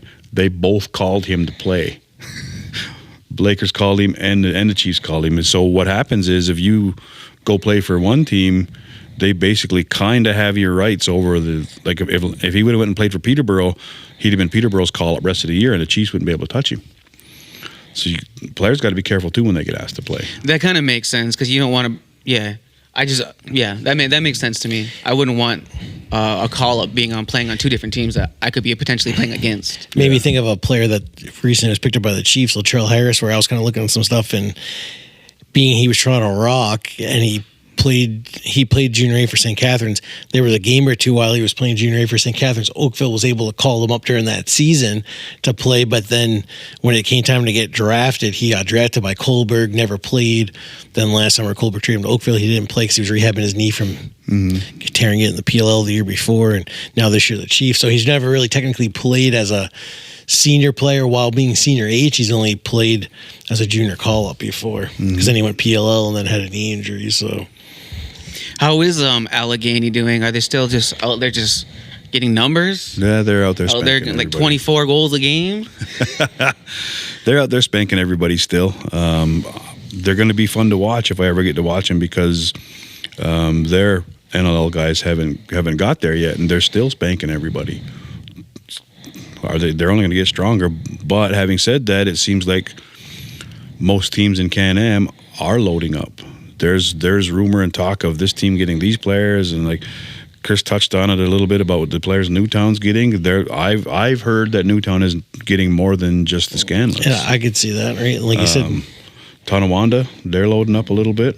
I think didn't they just sign Joel Watson? Yeah, they got Joel Watson net. I thought that Taylor Jensen, where he does live in the Rochester area, so maybe it was just, hey, he played for Peterborough last summer, got the experience, and now can kind of stay home with his family and play local. And yeah, Allegheny's, there's always talk about who they're getting. And that's when he said, does he got any more insight to if there's an arms race, are the Warriors going to keep up in that arms race? Are they going to pick up any NL players, you think?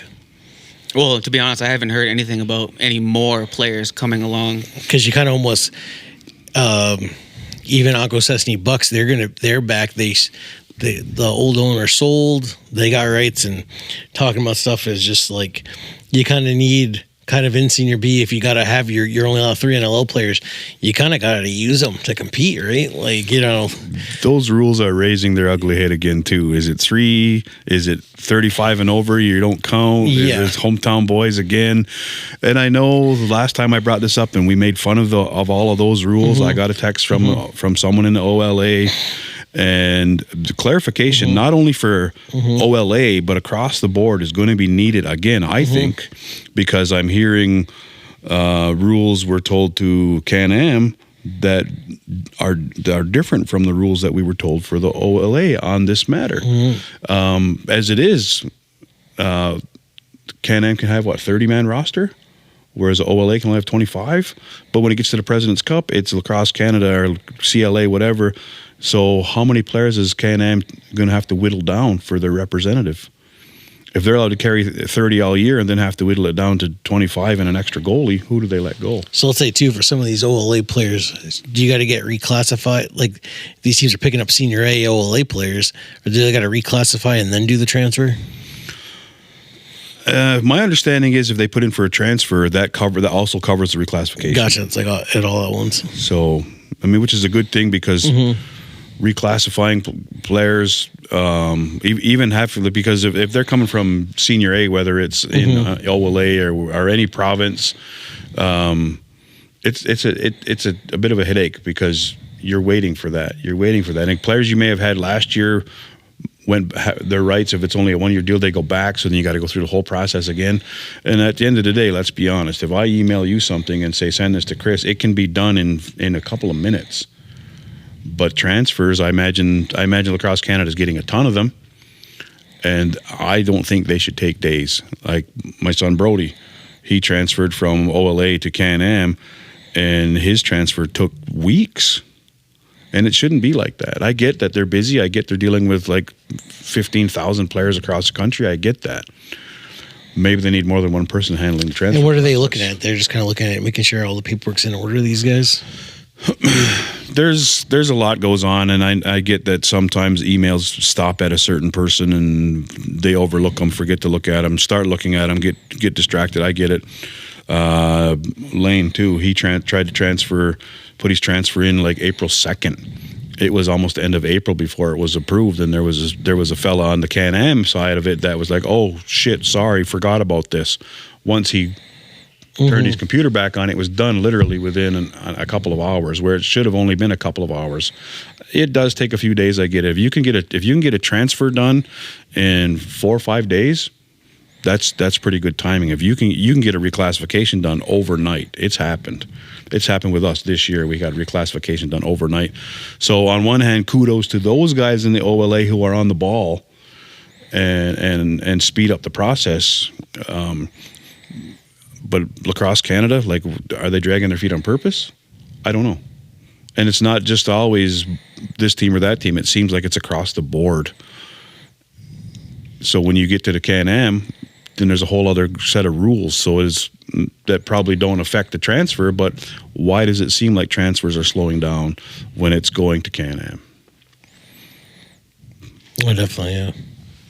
It seems like the Can-Am League is actually doing pretty well then, because like if all these NLL players are willing to go play for this Can-Am League, they clearly see some reason for being there. It's money, though. They see dollars. Well, okay, so it's like money. Pinewood, At least like, there's money. Like Pinewood's years. Well, it's a lot of, like you said, your guys, your sponsors, your wealthy kind of tobacco guys and stuff like that, right? That kind of have the money and want to play and let's just okay, we know Rivermen are all blue collared, no one's getting paid. We understand that. Let's just say hypothetically that there was like money behind it. Like, what does that really change though? Like, how much money are you going to pay for players?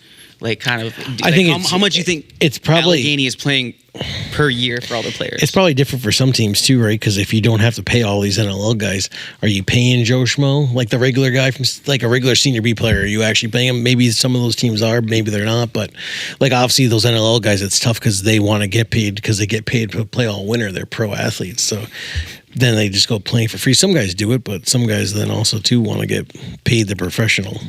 Well, what I like about You don't tell the electrician guy, right? Do it, get paid all winter to do the electricity, but summertime, you got to do it on pro bono. Yeah. What I like about the Rivermen is we are a blue collar team. Yeah, definitely. We're not sitting on a big fat wallet. Our players are playing for the love of the game.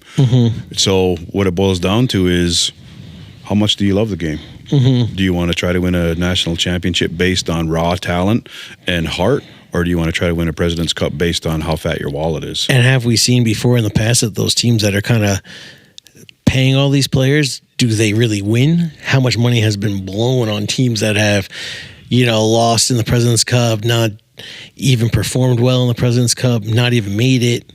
Right, a few years ago, right, there was a couple of teams, right, that were really kind of throwing the money around and kind of had these all-star rosters, and only one of them was going to make it out that league. Well, last year was a prime example. Now, the money, I don't know if it's still there out west or not, but how is that same BCLA representative going to be at the President's Cup? Now, is the Ladner GM now? He's GMing New Westminster? Is that the gentleman? I have no idea. That was like some things I heard, but New Westminster, they're kind of stacking up and picked up some good players. Obviously, the Chiefs or whoever makes it out of MSL will have to go out west and play one of those teams. And it looks like to be Victoria, and I say Victoria and New West seem to be the two kind of top guns out there right now. At the moment, they picked up Zach Mason. They picked up a lot of Ontario guys. Zach Mason, that Ty Kurtz, both Albany players. Phil Caputo the last few years has been playing for Ladner, so that's one more player now. Ladner loses to Senior A. Like out west, do they have the same problems that the OLA is having? So the Can-Am kind of seems like it's it's all reserves, right? So it's First Nations communities. In the West, you don't have that as much, right? Well, they're just in the West. You're just kind of like you said. You don't have that Three Nations League out in Ogwe or Ganawage, and then you have Can-Am League. So then players from here dabble in and kind of Out west, there's a monopoly, right? Out west, there's really just the WLA, and then their Senior B team, and then their Senior C League. I don't there's nothing really WLA, BCLA, and then and then you figure out there's the Alberta Senior B. But then where it seemed like Alberta Senior B when St. Albert's done good has been more or less, maybe those players were originally BC guys, but they had moved and stayed in the Edmonton area. So how are those teams like financed pretty much? Like, the teams out west? I think a lot of stuff's like a lot of sponsorship based, a lot of my Boston Well, Pizza. there's a lot of oil out there. I would assume oil money. I don't think anybody. I like most of these and those New Westminsters and those Victorias and stuff. They've been around since the 1950s and stuff like that. Oil's been around for a long time. I'm saying I'm saying nobody's actually. But there's no oil guys running those teams. Is what I'm saying. Right? There's not. They're just like community based teams, kind of run by your Boston Pizza. There's obviously. I think I talked to a guy before. He was like a guy that runs their construction company out there and stuff. He was a big lacrosse fan, so he would kind of sponsor Victoria or maybe give it some of those players that flew in for the summer a job for the summer and stuff. But a lot of those teams are actually community based, and community based is not really ran by money. They're ran by the community and people chipping in and doing stuff. Well, that's good though. Like, the community's doing what they have to do. I'm just wondering, because the OLA seems that they're having such problems with the transfers, right? Whereas the WLA, they don't have that. They're not having the trouble with transfers because they're not transferring to anyone.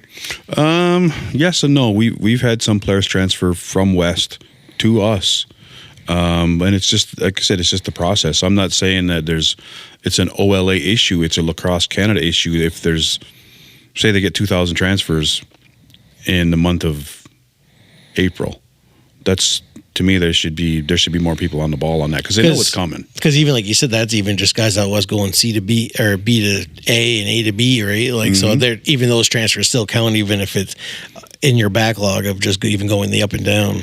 Well, I mean, like I said, the Rivermen we have no wallet. We don't sit on a big fat wallet and pay players. The players that come to us play for the love of the game. We even got a guy that flies in from Florida to come and try out.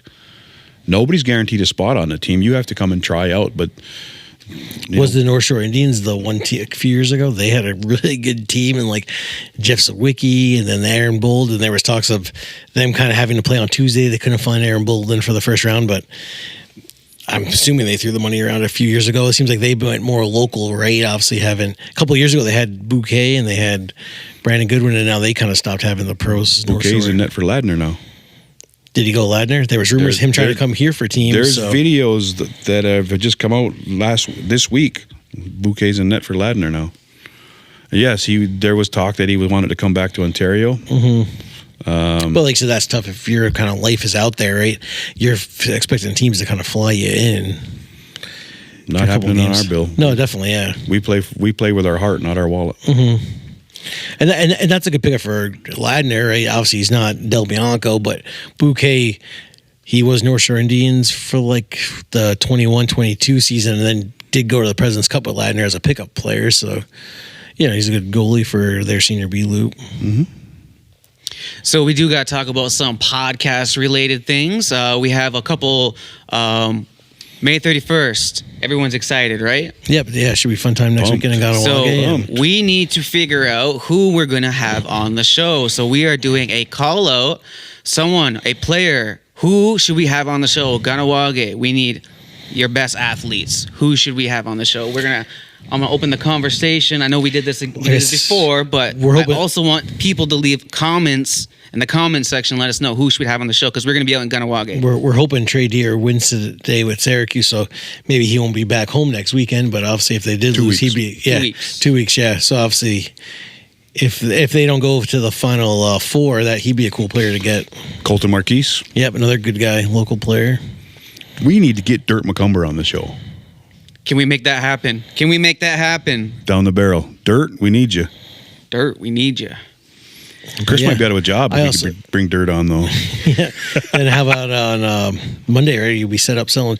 We didn't really touch too much base of Monday. There's Chiefs and Arrows, and I think Arrows, I expect them to kind of maybe get the W off the kick for versus Burlington, and I think this is a big year for them. They have a lot more older kids, and they have kids that went off to play D1 or D2 university, so they're getting those kids back earlier rather than being at prep school where they didn't come back to end of June. So I think they should do pretty good. And then, like you said, are you going to be set up at the parade? Yeah, we sell T-shirts at every single lacrosse game. We're talking like Rebels, Arrows, Chiefs, Rivermen. I've been to Stealth games, Warriors. So yeah, I've been to pretty much every game. So like, if there's something going on at the ILA, you'll see our T-shirts there. We're also going to be down at Bread and Cheese, which is May 19th.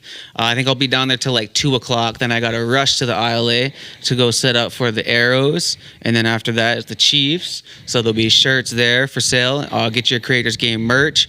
We got brand new shirts coming in too. We got purple, we got black, we got blue, all different logos and stuff like that. So make sure you come get some gear. And those will be going with us to Ganawage.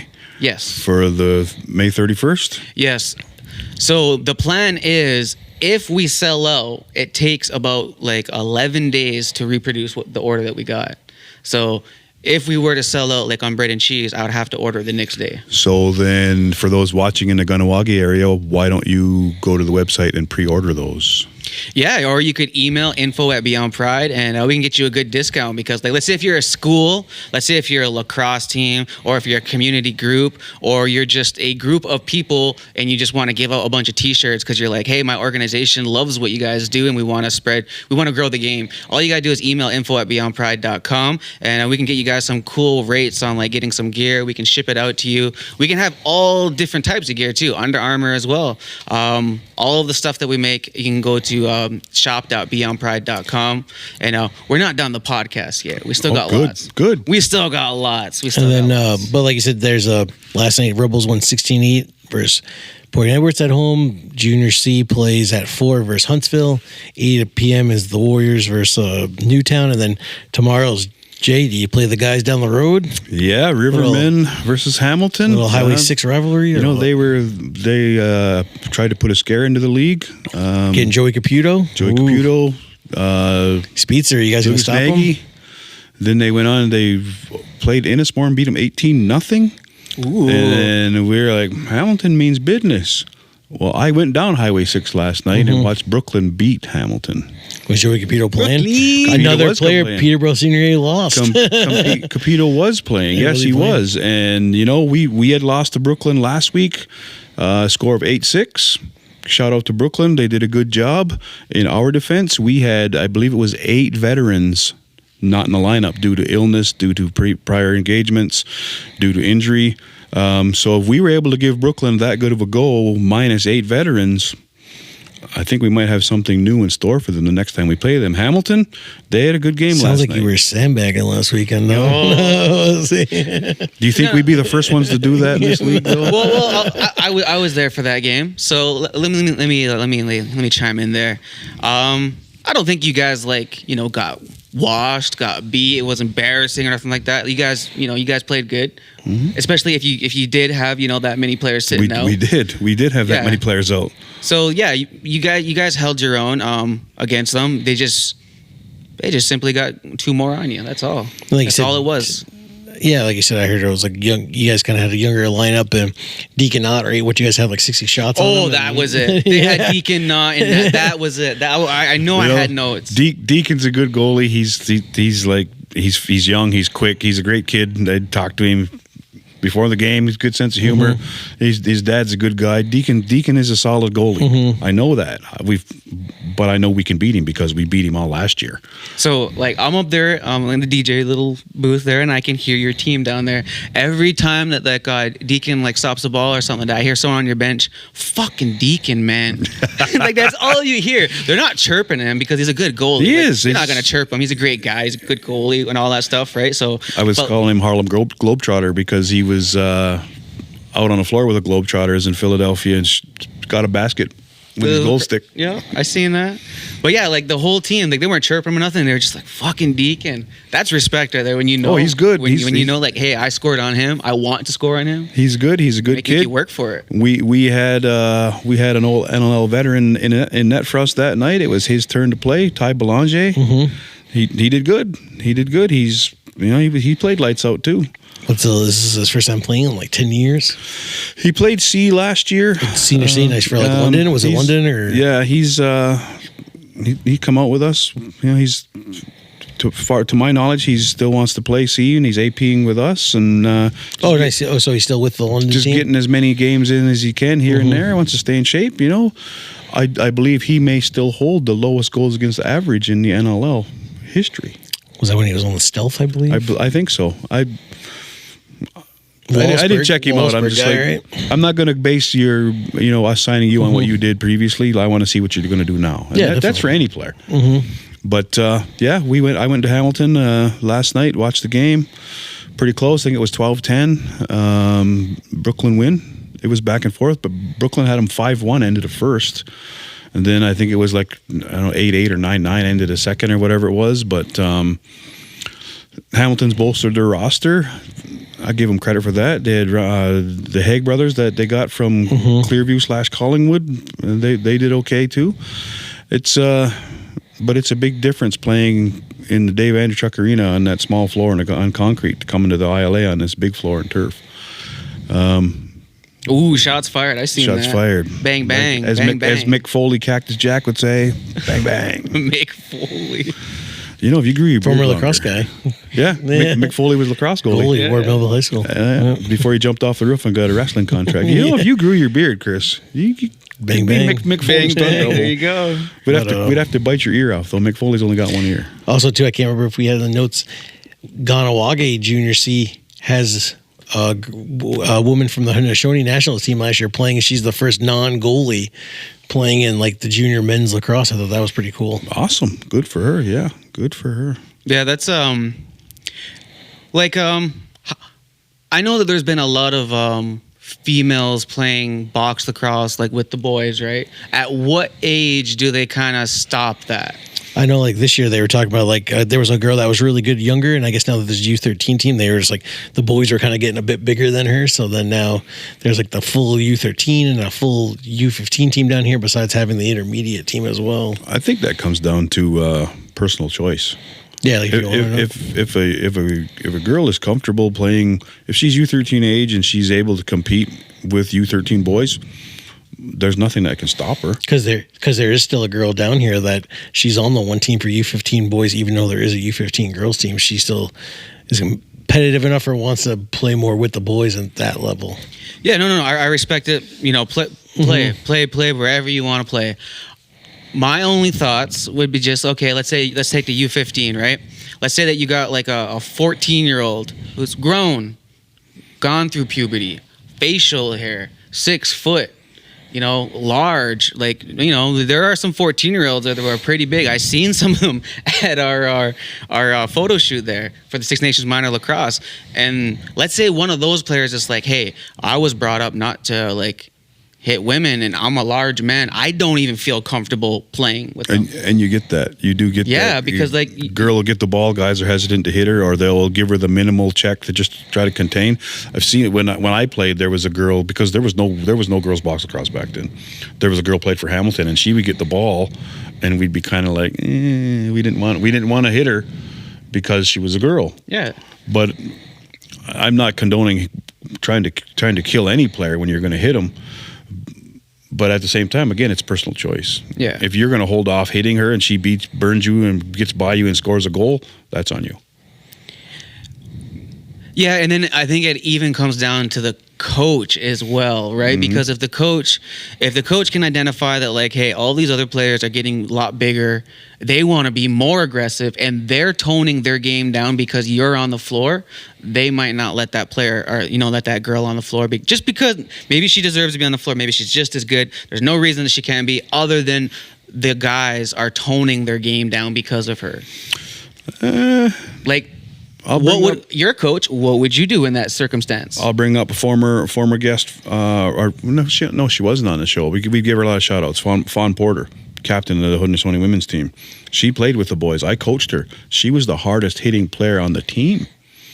And other teams, they didn't hold anything back. Mind you, they were a little younger, but Fawn was our hardest hitting player we had on the team. She was literally running boys over. And I don't know what their coaches felt about that, but I was quite comfortable putting her out there in any situation because she could handle herself. So does a coach tell a player to hold off, or does he not put a girl player out there so she doesn't get hurt? Again, I think it's personal choice. If a girl or a young lady or woman says, no, I can handle it, then go play. Yeah, and then even let's take some of our women of age, over, they're adults now who are playing lacrosse. Like, what if they want to come out and play for the Rivermen? Something like that. What if who's a goalie? He's gonna let him. He's not gonna say. Yeah, no. No. I'm just saying, how would that work? Is there an actual rule? No, there's no rule saying that girls not can't to my play. knowledge. I mean, I'm sure. I think that's a lawsuit wouldn't happen if there was a rule. Somebody from the OLA will certainly let us know if a woman wants to come and try out for a senior men's team. I don't see what's stopping them. That'd be interesting. I'm just saying. Yeah. But someone do it. But then can a man go out for the women's league? Hey, come on, Bill. Let's have that conversation. Let's have saying, right? Like, hey, you gonna go out? You gonna go out? No. I'm not, we don't want to be funny. I'm just saying, people can do both, right? Yeah. Like, we're saying this, but then, hey, if somebody wants to go, I want to play Hamilton women's box. Like, I don't know. Like, that's right. It gets too dicey, right? Like, whole new can of worms there. Yeah, that is a conversation, right? That's 15 cans of worms I don't even want to discuss. Yeah, because like I said, there's no rule versus anything. Technically, it's just lawsuits. We almost went there. That's a conversation and a half. What if a guy identifying? Well, I'm not saying it. Not even saying that. I'm just saying we're saying if we're just saying hey, I want to go out and play, instead of playing attack, I want to play Rivermen. But what if a guy's like, hey, I want to play on the attack team? It looks cool and fun. No, I don't know. I just mean why can't You're right? a wild man. You're a wild man. I'm just saying, it could go either way, right? That's awesome. There's it's just looking for a lawsuit thing waiting to happen. Imagine that. That looks fun. Just go out there. You want to play attack? Then somebody comes, one of the women players come sliding and just run you right over. Yeah, I'm not saying me. I'm just saying in general. You know what I mean, right? You're on a breakaway with your head down. Because there's been stuff like that before. There was a person one time. He said there wasn't a badminton team, and the guy was like, "Hey, why can't I play women's badminton?" Right? It's a new world. It's 2000. It's not. It doesn't have anything to do sexuality wise. It's just hey, I want to play on the women's badminton team. Right? That's just what. I'm not touching that one. It's got nothing to do with sexual preference or anything. That's not the issue. It's I want to play men's lacrosse. I want to play women's lacrosse. Why can't they do that? Right? I don't know, man. You can say either way. I'm all for it, man. Play whatever you want. We're growing the game. Yeah. Like you said, if he tells a girl they can't play, how fast are they gonna plaster Jay everywhere and say he told that girl no and this and that, and or hey, like they can't tell them they can't play that because they will get the lawsuit, and it'll be on CNN or CTV or whatever. CTV, yeah. in it. That's the pedestal. CTV. Yeah, locally, right? CHCH. Yeah. Yes. Oh, the heck, you're a legend. Legendary guy, this guy. Yeah, like I'm just like I was just like, hey, you can kind of do both. That was a deep dive right there. All right, let's get back into cool. So I just was at the Rebels game last night. Was anybody else there? No, I was in Hamilton. I was not able to watch the actual NLL game last night. I got to see. I watched it after the Rebels game. The Rebels last night, they won. However, I still feel that they weren't giving us their best. What do you, as a coach, if I like, let's say that you're the coach of the Rebels, what would you have to say to that? Because like the Rebels did great, but I don't think they were giving their best. They call up a lot of players. Like I see they had a good like 4 or 5 call-ups again, where it's just like, I know you do hear rumbles of kids thinking, I want to play C and B and I want to play most games, but really at some point I think you got to choose, especially when you are 4 years in, right? You got to kind of, hey, I want to. Well, there's a lot of variables too. Like, was there injuries? Was there this? Was there that? Our coaches telling players, yes, you can play both. We will call you up as often as we can. That is an option. Some players want to play with their buddies who might play on one team, but you have the capability to play on a higher level. They lost to St. Catharines in St. Catharines Saturday, and some of the talk was like, oh, they call a couple of players up that do some scoring. Those guys had to play a stealth game that day, and then they ended up beating, you were at, right, Tuesday's game as well, and they beat St. Catharines. Well, no, just this most recent game, Tuesday. And they won, like they won the game. Yeah, but I still just thought, like, you won, but that wasn't the best you guys could do. I know that. It seems like they're still a young team with a new coaching staff and probably just trying to implement the game plans of getting guys. I think watching Junior B as a whole and Junior A as well,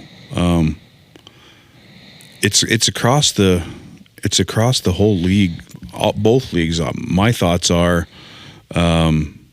there's been years when across the league there's been so much talent. Look at the 1 year Arrows had Sid and Cody, and Peterborough had Sean Evans. There's talent across the league. Then there's some years where the whole league is kind of lean on talent. I think for a lot of teams in Junior B, it's a rebuild year for a lot of teams. So is it the best they could give? Maybe not. Is there better games coming? Let's hope so. But I know a lot of teams are rebuilding. They're restructuring. Rebels just are going through it. Like you said, new coaching staff. There's younger players. Is it a rebuild? I don't know. If it's a rebuild, they're doing pretty good. And that's the thing. I think even if they're winning close, if it's a 2-goal, 1-goal, 3-goal game, at least they're winning, right? They only have that one loss, and they already beat St. Catharines. So like you said, at least they won 16-8. Point that was not the greatest, but like they'll kind of keep things rolling as long as they kind of keep the W's rolling. They got to play Orangeville one game. I think in Orangeville that'd be a tough test. And they won by they doubled the score of the other team. Yeah. So they won the game. However, what I'm saying is just that when I'm watching it, I'm just like, I know they can do better. I know that the pace of the game can actually be quicker. And can be slowed down because there was times where it'd be like, oh, there's still 20 seconds on the shot clock. The kids throwing the ball. These kids get too quick, right? They think they got to go. They don't know pull it out kind of. Oftentimes, too, what happens with a team is if you're playing a weaker opponent, you tend to slow down. It's called playing at their level. Not to say that Point Edward is a terrible team, but if they are the less talented team, the opposite team will play to their as a coach. I've said, okay, we're slaughtering these guys. It's time to let's give other players who may not get as much floor time. Let's give them some time to play. Let's work on this power play we tried in practice that we only got to go over twice. Some coaches will turn it into more of a experimental. Let's do this or that or try this. That's what I was actually looking for to see plays and so. Oftentimes, if you're running a play against a team, you're obviously in game situation. which you don't really get to in practice. Okay, let's try this play. We worked on it twice. Let's try it. Does it work in a game situation? You never know. So if it doesn't, then it looks very sloppy. You look like you are actually lowering your playing ability to a different level. And so a lot of times you hear that, oh, we played to their level. Instead of them elevating their game to play us, we went down to play against them at their level. Sometimes teams barely pull off a win when they do that. One thing in the West seems a bit weaker this year. Looks like Allura, I think, are they undefeated? I think Allura, they were like doing pretty good, which just saying they coming up from the Founders Cup, like years past, some of those teams win the Founders Cup, then the next year maybe they don't do as strong because they graduated a lot of guys. You mean the Allura Hawks? Yep, the Allura Hawks. The name change. Like Windsor looks like they're having a rough year, and Wallisburg again. But yeah, I was looking, oh, Laura looks like they're having a really good year. I know they still have one of the goalies there, and must be some other players. And then, but out east it was strong. Nepean was undefeated. Gloucester was like a 2-loss team. Ganawagi a 2-loss team. The other end, Aqui not doing as good. There was like 2-7, but I was like those top 3 teams in the East were pretty solid records. There's been a team, I think it's Welland Junior B. They're not the best either. No, maybe Welland or Wallisburg. They're the Red Devils. The Red Devils is Wallisburg, yeah. Yeah. So they have been taking us in a bunch of stuff, and like of all their lacrosse fights, essentially. Have you guys been following the team at all? I haven't. Shout out to a few players from Wallisburg that have came this way and played, and some of our guys have went to Wallisburg and played. But Wallisburg for the last few years has been known as a place to go and fight. I know it's tough for Wallisburg too. They traded away their goalie last year, Mason Jacobs to. Yep, Mason Jacobs to Rebels, who then traded him to Windsor this year, and then this year, because they had the Shoganosh last year in net, and then this year they traded Shoganosh to Ganawagi. So that's tough when you kind of had 2 good goalies and trade them both away in back-to-back years of... Yeah, like, what was it? Wallisburg, right? Mm-hmm. Yeah, Wallisburg. Like, they're taking us in all their fights, and that's cool, that's fine. I would just say that, like, if you're going to have a fight, finish the fight, and... before like you tag us, and if that's your example of like something that you want to show off, don't show me an unfinished fight. Like, like I want to see someone get like knocked out, or I want to see something end. A lot of this time, the helmets and gloves ain't even coming up. Well, that's the thing where we're kind of it's like what are we doing? What are we watching? We're watching teenagers with helmets and gloves punch each other. Yeah. First of all, why do you want to be known as just a fighting team? Well, like even too when we were watching a lot of those fights, like last year, different like junior C and B fights and stuff, it was like these kids don't even know how to really fight because they're just kind of like you said, helmet and gloves, grabbing. There's no actually like take off your gloves and like it's just a lot of almost a cat fight. Huh? And it's like. And like, hey man, I'm not. When no one's hating on any team. This is everybody. In general. It's just it just seems like a lot of younger kids nowadays. That's like, what it looks like. It looks like younger kids, testosteroned out. Yeah, who are like, like I don't get enough tension at home, so I'm gonna go swing at someone else and try to get attention on the floor. Look at Cambridge and was it Cambridge and who was that? Was it Halton Hills? They had a little fight where it looked like the guy brushed the goalie and a whole thing happened, and goalies came off the bench. But like you said again, it could have been like an actual better line brawl if they're going to line brawl it. Yeah, right? If you're going to cost your team some penalty minutes, you might as well make it worth it. There was a few years back, Rebels in Wallisburg got into a fight. Coach for the Rebels actually don't know whether he actually meant to take a swing and hit a player, but he swung and hit a player. That was during a handshake. I didn't. Well, there was also one where the guy also swinging around the goalie stick years ago. Same game. Mm-hmm. Guy in a crowd swinging a goalie stick and hitting other people with a wooden goalie stick in the crowd. Same game, I believe. There's been times when there's been a lot of fights and going into Wallisburg. We're playing against them. There's been a lot of fights. I think they weren't allowed to have fans in their stands for a little bit last year, that year before. Yeah, so for abusive officials and stuff. Exactly. If you are playing on a team where the league has to tell you you're not allowed to have fans because it gets too rowdy, why are you taking us yet promoting more fighting? Send me a highlight reel of a goal, your top 5 goals. Like, Wallisburg is a very strong team. They always have been. They are rough. They're tough. We get that. But why not send us game film of goals, of a power play goal, of a shorthanded goal. Everybody, and I shouldn't say everybody, but a lot of people know that if you're going into Wallisburg, you're in for a tough game. You're probably somebody's gonna fight. They're notoriously known for that. Why not try to change that image? That's my question. Or even if you're not gonna like try to change the image, and I don't think like maybe change the image is not the right word, but like if you're going to try to alter or make it better to look better for, you know, like your team and the surroundings, your community and stuff like that, then like I would also ask, like, what is going on in this community that everyone's so angry? Like, what is going on that the fans are actually like going out there and doing this? Like, what is going on in that community? I'm still going to say change the image, because I know people who live in Wallisburg or played for Wallisburg and left because of that attitude.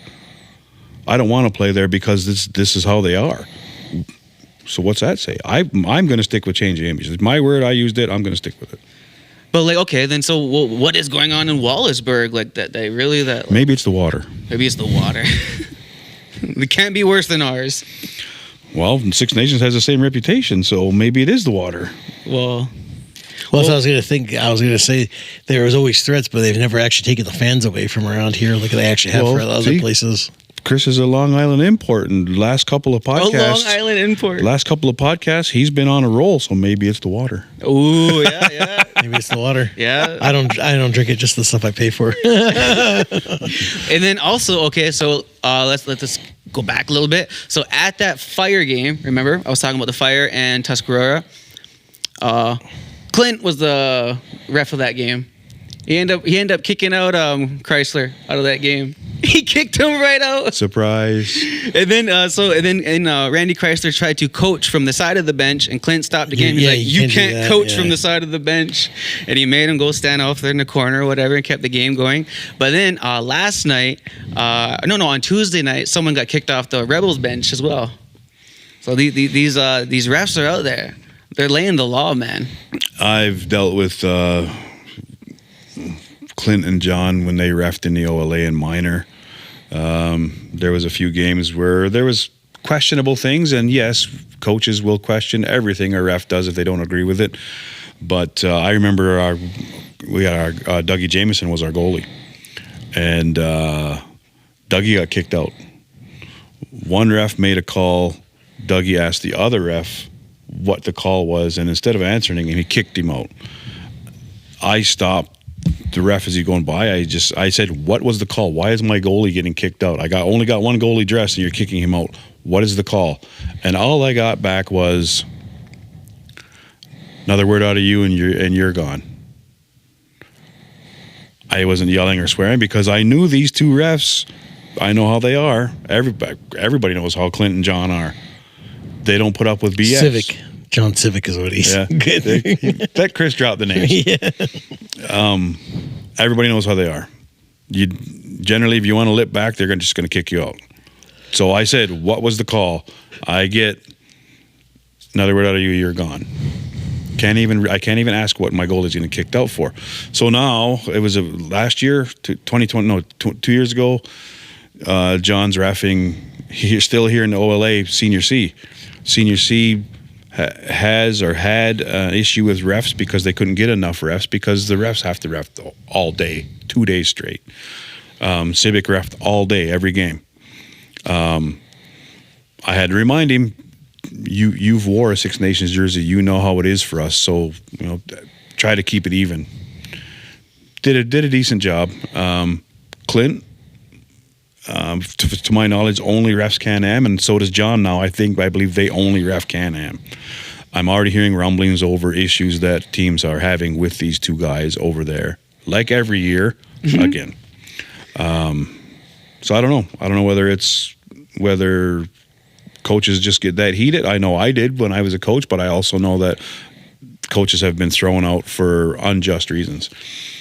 Same year, midget, I got my trainer got booted out, but next game it was me they had on suspension because the ref just assumed because he was yelling that he was the head coach, and it wasn't even. It was me who was the head coach, but he got kicked out. So And then even last night during the Rebels game, I seen what was it, Point Edward? Yeah, that's the team. They were slowly falling apart. I seen their coach start yelling at their team, telling their whole team just to basically just, shut the F up and stuff like that. In circumstances like that, when you can see the other team falling apart, and specifically the coach yelling at the team, like, what do you think is going on in that situation? Or how can that situation be fixed or whatever? Basically, like, if the Rivermen get to a point where you're yelling, all the team's yelling, how do you kind of bring it back? How you bring back the game type of thing? Bring everyone back to the floor to be on the same page. Because last night, Point Edward was all over the place, and their coach was yelling. Well, it's apples and oranges, junior and senior. A lot of times the coaches are, if they're yelling at junior players like that, chances are the players are only going to deteriorate during that game. In senior, you don't really see it too often where the whole team's fighting or the coaches berating the whole team. Oftentimes, though, the players will pull themselves together. And whether these players don't agree with me yelling at them or these players are like, yeah, they follow what the coach is saying, smarten the hell up. The players at senior, the players will generally pull themselves out of whatever funk or whatever rut so that it doesn't escalate to something like that. Because when you're playing senior ball, like you're all grown men. You're playing junior ball. A lot of these kids are still going through an array of emotions on the bench. Did they mess up? Are they getting yelled at? Are they getting yelled at for something they didn't do? Are they getting yelled at as a whole? Or there's only 2 or 3 individuals? And the emotions in a teenage player are all over the place. It's men can. We tell them, you're men. Handle it. Handle it yourselves. If you can't, then we'll step in as coaches. Generally, it doesn't come down to yelling and screaming too much at each other. You get the odd player bickering, but it's normally like guys are like, smarten up out there. They'll pull themselves out of it. Junior players, it's a little different because you're still dealing with youth. Yeah, because I think I even heard Marshall say this at a practice with the Warriors, talking about there's a certain tone that you can use when you're talking to a teammate. Rather like if someone says something wrong, you don't be like, "What the fuck did you do that for? You're trash," or whatever. Mm-hmm. Like there's a certain tone where you can tell someone to step it up without telling them to step it up, without belittling them. Yeah, you just or like you can tell someone to shut up without being like, "Yo, shut up." Like there are certain ways to say things. So when I'm asking that, like. In your being a coach, like what is the best way to actually tell your team to shut up and actually get a response that isn't your team being like, "Hey, coach is yelling at us"? Most times I tell the guys, if somebody makes a mistake on the floor, there's no sense chewing them out when they get back to the bench because we've all seen the mistake. The other team's seen the mistake. Everybody in the crowd has seen the mistake. He don't need to hear it again when he gets back to the bench. Like, deal with it. It's done. It's gone. Move on. Or what about when players are low-key saying, "Oh, switch the goalies"? I just tell them, it's my decision. It's not yours. It's mine. And oftentimes, there's been times when, I'm going to pull the goalie for a couple of seconds, give him a water break, put the other goalie in, get in their head like, well, what's going on out there? Why? This is what I see. Why? And if they might just say, "I don't want to go back out. I'm rattled." Okay. Oftentimes, I've pulled a goalie. He's let in 5 shots on 5 goals on 5 shots, and pull him, and I'm like, "Your head's not in the game." And they're mad at me. But, hell yeah, my head's in. No. Not from this vantage point, it wasn't. Players, I just tell them, would you want to be in that position? If you're out there stopping 100-mile-an-hour shots and you let a couple get by and your teammates are chewing you out and they're saying, we should pull the goalie, I tell them, then you put the pads on and go out there. This is my decision. As a coach, it's their decision. It's not the players. Even if players don't like it, they signed up to be coached. Let the coach coach. Yeah, that was a good one right there. And that's junior lacrosse. Let's get into junior A. Arrows. Do we have any updates? Do you know I asked you this last night. Do you know the final roster for the Arrows and for the Chiefs as we have the weekend coming up? Braden Cheese. The games are starting for the Arrows and Chiefs. Do you know the final rosters? And that's what's tough because these rosters are always moving. There's always deals to be made and stuff like that. But like I said, I think like you kind of want to list or just kind of some guys I'd say to watch out for. You said you're like I thought the Dale and John Hill for coming out of Jacksonville and stuff and. local guy. I think he should do good offensively. Dalen John Hill, Ray Cortez, Wales Reset. I don't know if that Kenny Porter, if he's back yet. Looked like he hurt his thumb while playing field for Hill Academy. Mitch Van Every's coming back from an ACL injury. He was a big player the last couple of years for them. Trying to think of who else off the top of my head. How is the Arrows looking compared towards some of these other teams? It seems to be a bit wide open. I don't know if it was like Whippy was making trades, and like I said, Orangeville seems to always be kind of good. They just got the goalie from Oakville, so they must be trying to make another push. But is there any teams that everyone's like, oh, they're favored to win? Yeah, that's the thing. It doesn't seem like this year there's like where a couple of years ago where Orangeville went to 20-0, they did lose in the playoffs eventually, but there's no real team I feel like this year where they're like, oh, it's this team's. Obviously it's hosted in St. Catharines this year, and St. Catharines made a lot of move and went with an older base, but I guess they lost to Toronto Beaches, and it looks like Toronto Beaches are looking pretty good again.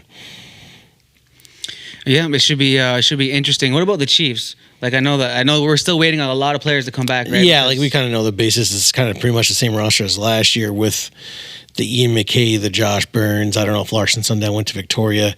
They did pick up Ryan Smith, who's from Burlington and plays for Rochester Nighthawks. Another Team Canada player. I don't know if there's some injuries maybe with a couple of guys. If Larson Sundown is going to Victoria, if he is staying. You heard rumors of both. And then obviously they got Doug Jameson. They still have Warren, Priolo, Brad Cree. They're treated like gold. So a lot of those guys want to come back, and they're not going to. A lot of guys don't want to maybe play for Brampton Senior A or travel up to Owen Sound. And you know what I mean? They're playing for free in those teams, and they're, it's the real grind where these guys are getting treated nice. They got an amazing locker room. And do you think they start Doug Jameson? Yeah. I think because obviously he's had more time off. Yeah. I could see him, and I could see Warren taking some time off for like a week or two, or maybe. And where in the past maybe Dougie did because they went far last year at Albany. So, but yeah, I think I could see Dougie playing tomorrow.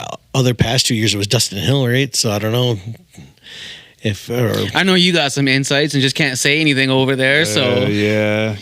Like we said, they call up a Blake McDonald, right? He got traded. His Brampton rate's over, and he's playing Rivermen, so just kind of some quick call-ups. And they play Peterborough Thursday. So besides maybe seeing if the Bandits win or lose tomorrow, or if anybody takes a week off, how many of those guys go to Peterborough Thursday and play? I can see that being a big matchup game. Are you gonna be in attendance at these games? Peterborough? No, I'm talking about the home games. Tomorrow I'll be there. Yeah. I'll be for both. Are you going to be cooped up in the store, or are you allowed to run free? I'll watch some of the other evening game and stuff. Right on. So I had one more question. I can't remember what my last question. The Knicks aren't playing Game 7 tomorrow, so I was like, okay, cool. We won it in 6, so I don't got to run home. I don't got to run home. Where's your starter jacket? Yeah, it's in the car. You got it? Yeah. You still got my Ganawagi shirt. I do that too, and it's in the car too. You have to get it.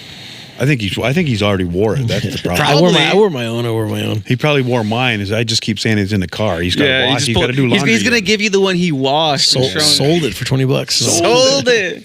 You hear that, Derek Stacy? He's selling. No, I didn't sell it. I still got it for him. I seen it today, and I was like, I got to bring it in instead of because we get talking on the way out and leave. And yet here he is. He didn't bring it in. Yeah. Did you hear about? We have a potential another place where we could be getting booked. Did you hear about that? No, you didn't tell me that. Are we bringing that up? Can we talk about that? You have spoke with the representative. I've only done it through email. You've spoken on the phone. So give us a little gist of what we've been asked to do. Okay. Well, I chatted with one of the higher ups with the CLL, I believe it is. Conversations came out of the whole OLA. Threatening to suspend players that play outside of wherever if they don't follow the proper procedure to ask permission, which I still think is BS. This fella has had a lot of issues with the OLA, and in particular about that particular rule where they got to ask permission. He does a lot of work with the World Indoor Junior Championships. He had a lot of good info, inside info. I'll call it. I'm not going to say he said that. I'm calling it that. where there could be a big ruckus raised if push came to shove, kind of thing. But the World Indoors, I believe, are going to be in Kingston this summer, Kingston, Ontario. We've been asked to go and shoot a couple podcast episodes, maybe possibly live if we can pull it off financially. But that's. Chris, they want you to go and spread the gospel at the World Indoor Juniors. Nice, there we go. Are you ready to spread the gospel at the world?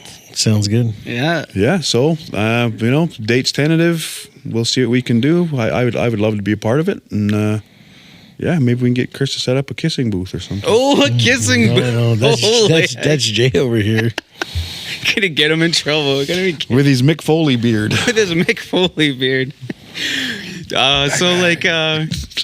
That'd be interesting though. I'm down for it. Again, the live thing is pretty expensive, but going out there and filming, having the opportunity to see some of the players that are out there, we're always down to interview any players too. Like if you're reaching out, send us some reels, send us some highlights, tell us a little bit about yourself. Don't send us fighting videos of you with helmets and gloves on fighting your friends. That's not what we want. We're always down to have people on the podcast. We're always down to go anywhere pretty much to do this. And we're going to be on the world stage when it comes to that. So we'll be meeting players from other countries, and we know we got fans from other countries because they've reached out. That's what I was thinking earlier on the way in too, is people do message all of us. You should talk about this. You should bring this up. You should bring that up. You should bring this up. If you have something to say or you have an opinion to share, come on the show. We'd love to have you as a guest. And don't think you're getting paid big bucks, because we certainly don't. Yeah, you're just going to come here. There's going to be 3 cameras pointed at you. You're going to sit down, and we're going to have a good old conversation. Hell yeah. Yeah. That was funny when you said to spread the gospel. That just made me think that, like, imagine if us 3 went door to door like Jehovah's Witnesses and was just like, we're here to spread the good word. Have you heard of the medicine game? And then just starts like, That's a pretty good Southern accent you got there. Oh, yeah. I was thinking more along the lines of having you come out dressed like Brother Love on the old WWF show there with these... when he come out and everything was, I love you. What the... Look it up. Probably before your time. Probably. Have you guys been indulging in any entertainment, like movies and stuff like that? You guys any movie people? I don't think I've really watched anything recently. Have you guys seen the movie Sinners? I didn't go watch it, no. I've been threatening to go watch it. I haven't yet, so don't spoil it for me. Other than that, I just get up and pissed off because I woke up so early every day. You will love Sinners. I know you will personally love Sinners. I love all Sinners. I mean, I love the movie Sinners, yeah. Alrighty. So, do we have any other topics that anyone wants to get into? Oh, all good for today, for this episode, and we'll see all you guys Monday at Bread and Cheese. Oh, Bread and Cheese. You ready? I'm ready. Are you ready? Oh, yeah. That was episode 28 of the Creators Game Podcast. Until next week, we're out of here. Peace.